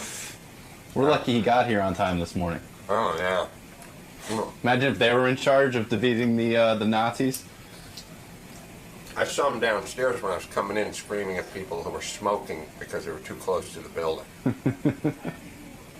Just, you know, they're all pussies. Well, lucky for you, you're going to enter a studio with a man from a different generation. A guy who gets it. Yeah, Bubba the Love Sponge. That guy's salt of the earth. Right. You know that intern actually is. He's Scott the engineer's nephew. No, I knew I didn't like him. I knew I didn't like him. That's why he reeked of failure and disappointment. And secondhand smoke. Yeah. All right, man. I'll let you finish your breakfast. See you in the studio, sir. Thank you. See? Thank you. I see how it's done. Adam Carolla is an old friend of this show. If you remember, he used to be a kind of a carpenter. He had a lot of odd jobs. He somehow hooked up with Jimmy Kimmel. They started the Man Show, and that's how he came to prominence. Where's Adam? Literally, I went out to get him. He just stepped into the bathroom. Be here in 2 seconds. Bathroom. Was he Just Britney call for Spears? Adam, so I'll just take you right in. Tell him he's on. It's showbiz. Yeah, we had a long break there. He could have gone anytime. Yeah, I was in break. I should mention. Here comes Adam. Okay, I'll mention this later. What did you do? You went off on a tirade about the '80s channel here at Sirius, because you don't like they played Depeche Mode too much. It's such a piece of shit. The '80s channel, I don't listen to. I listen to deep tracks. That's what a real man listens to. If I hear fucking Union of the Snake by Duran Duran one more time on this piece of shit station, are you an '80s guy? Is that your genre? Well, the thing that drives era? me insane is they have a station called First Wave. Right. And First Wave is like, all right, here's all Talking Heads and Elvis Costello and Joe Jackson and all like the old first wave stuff, and then you hear fucking Union of the Snake and Men Without Hats and Safety Dance, and it's just a bunch of gay, horrible. You don't like Safety Dance? No, you can dance if you want to. I ironically wish those guys were crushed by an I-beam. You know, I have to be honest. If I'm going to be an honest broadcaster, I think I like Safety Dance, but I don't know. I want to hear it 100 times. You might have a point. You know what it is, though. This is the thing. Here's what they do. But you know, wait a second. Yes. You were in radio. You're still in radio. You're doing your podcast and all that. You know, it's almost an impossible job to pick out music for the masses. In other words, for every song that you don't like or that you love, there's another guy sitting in his car going, I hate that song. My father said to me, never become a program director. It's the worst job in radio. You can't please. It's guys like you can't please them. My dad said never leave the house. But that's the advice my mom gave. Here's what they do. Here's what these idiots do. They go out and they test the music with retarded people. Okay. They give them $10 or they show them something shiny. They pull them off the streets in Vegas. These are guys with like suede fanny packs. And they sit there and then they hear the piece of shit song and they go, oh, I like that Duran Duran song. If you're that particular about music, you know you have to make your own iPod or whatever. I do, but if you pay a premium and you want to hear First Wave, then what the fuck are we listening to nothing but Duran Duran for? I mean, obviously they want to be successful. You know, the guy doing wants a horrible to please job. you. Now look, 80s channel, no good. Now listen, there's 80s music. Right. Some of the best stuff What ever. is good? What is the 80s. best stuff from the 80s? First two Joe Jackson albums. Great First two album. Elvis Costello. Look Sharp, Great. I'm the Man from Joe Jackson. Talking Heads, Graham True. Parker, all like that's first wave in my mind. And then, but see, what they're doing is they're playing music from an Adam Sandler movie. You know, when Adam Sandler does an 80s music, they're trying to please retarded people who've had their brains pecked out by pigeons. They're horrible at what they do. I know you're joking because I'm not, you know how difficult it is. There should be a class action lawsuit against the I asshole listen to I listen to Coffee House. I listen to Deep Tracks, and there are certain songs that they play in rotation because they've determined somehow that people like these songs and they want to hear them. And many of the songs, I'm glad they play over and over again. I like them. I like the familiarity. Does anyone need to hear "Union of the Snake" by Duran Duran? Of the Snake? Well, someone will find Sing it to me. Sing me "Union of the Snake." It's unsingable. You can sing it. What is that one? The Union of the Snake is... It's that whiny Duran Duran, something about hanging out by the borderline. They're all the same piece of shit song. Maybe you're right about that one. I don't... It's the gayest, most dated pile of shit in the world, and they never stop. I just jumped in my wife's car the other day, turned on first wave. Here it was, Union of the Snake. Well, do you know what Union of the Snake is about? Do you know what it's about?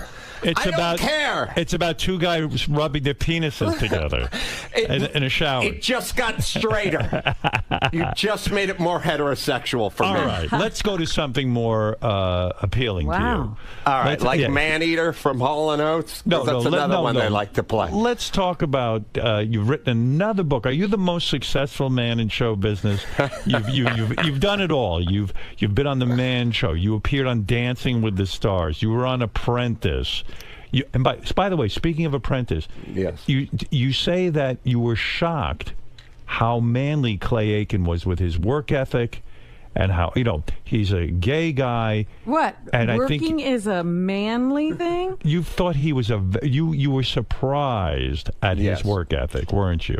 No, I was just surprised at how tough and tenacious. I mean, look, let's be honest. You have your stereotypes. You think Lou Ferrigno, right, two-time Mr. Universe, that's the guy who's going to be super disciplined and just drinking protein shakes and doing push-ups and screaming at everyone your last easy day was yesterday. Right. And then Clay's going to be working on his hair and crying and listening to Union of the Snake. Because you believe stereotypes. I don't. It's not about believing in them like we're talking about the Chupacabra, right? Or or Santa Claus. I know they're true. Like that. So Clay Aiken comes on there. That's how stereotypes get started, by the way. Like if somebody says, "Oh, with all these slow German drivers, doesn't that drive you insane?" You go, "What the fuck are you talking about?" And then it never gets off the ground. So what are you saying? Are you saying that Clay Aiken became a friend of yours because you admired his work ethic and you admire how tough he is? You can hang with Clay Aiken. Right. Absolutely. I did a show in North Carolina. He came out there with his boyfriend and his brother, but he never said which one was which I found very creepy. Isn't there a game show in there somehow? I said, try to figure out who everyone both. is. Let's get to the bottom of this. So Clay Aiken became a friend of yours from The Apprentice because, look, you're not a prejudiced guy. You don't care if someone's gay. You just want to see a guy who has integrity, who works hard, and that's what's important to you. I'm fine. Unless you're black, we have no problem. I see. The podcast. The podcast. Sure. You say it is the most successful podcast in the history of podcasts. 70 million downloads, something like this. Is that correct? Yeah. Well, that was a Guinness Book thing. We found out. Can you prove something like that, or do you just go around making that up?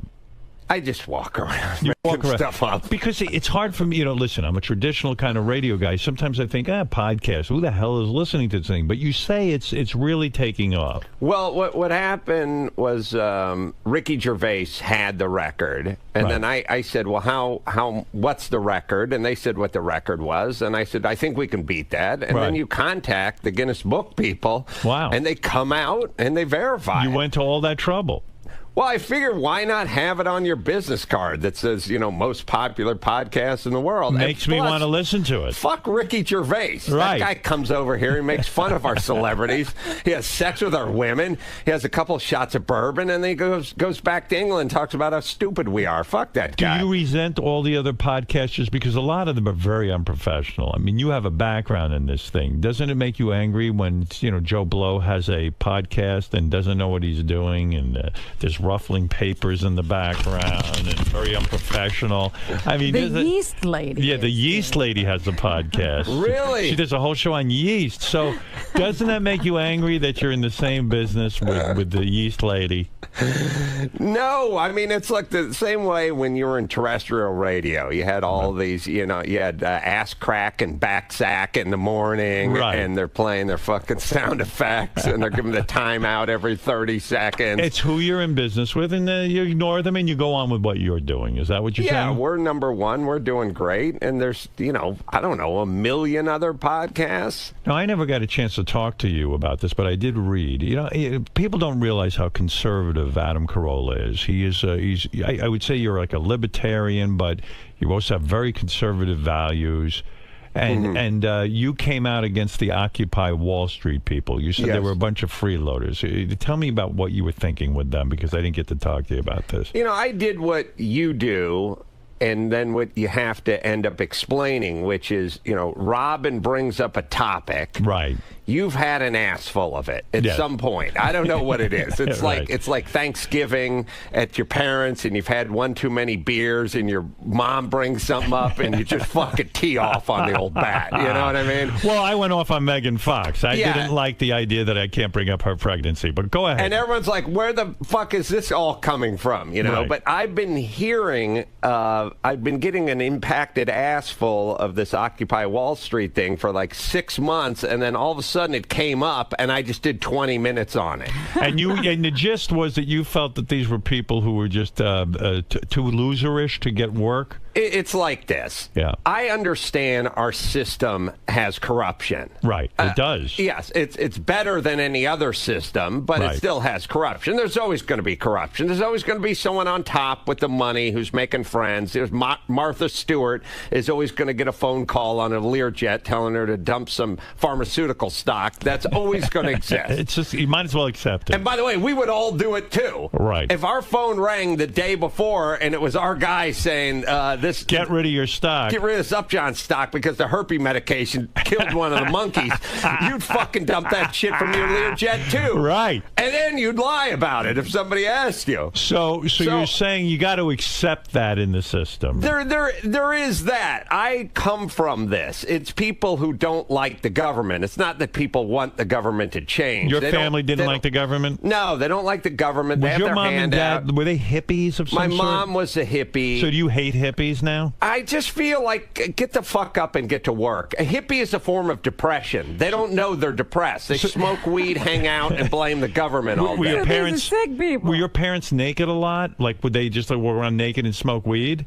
No, my mom locked herself in a room and yelled freak out and checked her biorhythm wheel and all that kind of stuff. And that annoyed the shit out of you. It annoyed the shit out of me because I'd say, like, hey, could I get a ride to Van Nuys to hang out with my buddy Teddy? And she'd say, let me look at the biorhythm wheel. And she'd go, no, it's an extra critical day. Sorry, take the bus. In other words, your life was being ruled by some hocus-pocus biorhythm wheel, and you're trying to live your life. It's depression, Howard. You've gone the opposite way than your parents. Yes, that's what I do. I just call my dad up and I go, Dad, I'm thinking about a real estate deal. What would you do? And he'd go, I'd buy it. And I'd go, all right, it's off. Yeah, right. And I'd just do the opposite. Take the opposite view. Yeah, it's like you find out who I'm betting on the Super Bowl and you do the opposite. Were your parents commune people? Were they? No, they weren't like crazy hippie. It was like this. Look, my mom was on welfare and food stamps, and the more shit you get, from family members, the more money you lend a family member, the more they resent you. It's not like, oh, you lend them 10 grand and then you get the greatest Christmas gift ever that year. No. You don't get shit. Right. They take a dump in your stocking that year. So are you your get nothing. parents the ones that got the loans from their family, and they got a lot? No, the family didn't have any money. Right. They just did the sort of welfare food stamp thing, and then meanwhile never stopped complaining about the government. Right. And I was I like, see. you don't pay taxes, and you're taking the welfare cheese, and you're the last person who should be complaining about the government. You know, in Canada, Do you feel they that's have going universal health care for everybody. Right. Yeah, someone has to pay taxes at some point, otherwise we can't have universal health So care. you think that's when you look at Occupy Wall Street, are you imagining a whole village of your parents kind of hanging out, complaining, and while they're living off the system? Is that it? I'm imagining 3 or 4 hardcore people that have real legitimate gripes about the government and about Congress and about how it works and insider training, and then 200 hippies trying to get laid. Right. Are your parents still together? Oh, no. No, they're hippies. Funny. They can't stay. No, my dad's not a hippie, and they broke up like in 74 or something like that. Are you in touch with your mom, or are you just like disgusted with her? Oh, no, we talk. You talk. And she's still a hippie. Well, she just doesn't realize. She does that same thing that you hear, like, I think rich people ought to pay their fair share. And I'm like, fuck it. I pay for all you assholes already. You want me to pay for more, you assholes? What do you mean my fair share? How much is a fair share? I bought a Predator drone last week, all right? What are you guys buying? You don't pay shit, so stop looking at me telling me to pay my fair share. I paid a fucking ton in taxes. So you probably were an angry kid growing up, like probably wondering why your mom didn't get a job and your dad didn't get a job. You were probably my mom gave me probably did the worst piece of advice you could ever give your kid, which is I said to my mom at some point, because you're naive, you're looking around, you're seeing other families, they have station wagons and things like that, and you go, I don't get it, Mom. Why don't you just get a job? If you get a job, also when you're a kid, and they should tell you in junior high and grade school, there's a difference between being a cop, a garbage man, a fireman, and a lawyer. Right. Some jobs pay better than others. They'll tell you what pays better. But I just said, why don't you just get a job? If you get a job, then we could get a better car and move into a better place. And she said, if I get a job, I'll lose my welfare. Yeah. But she went, use your head, dick. Come on. Yeah, we're beating the system. Yes. Now hand me that brick of cheese. Oh, my God. You must have had some childhood. That's amazing. I had no idea this was Adam's background. Did you write about this in your book, about your background? Because people would be fascinated to know all of this. It's all in not Taco Bell material. Not Taco Bell material. The book comes out when? Today. Comes out. Are you excited? No. You're not? No. Well, I would think you'd be excited about a book of I'm your the same as you. I just want to go home. But I found it very exciting when my books came out. You did? I did. I enjoyed going out and signing them. I mean, it was work, and it was, it was a lot. But it was kind of exciting. Something I had written is out there, and you see this completed book. And you see the people who want to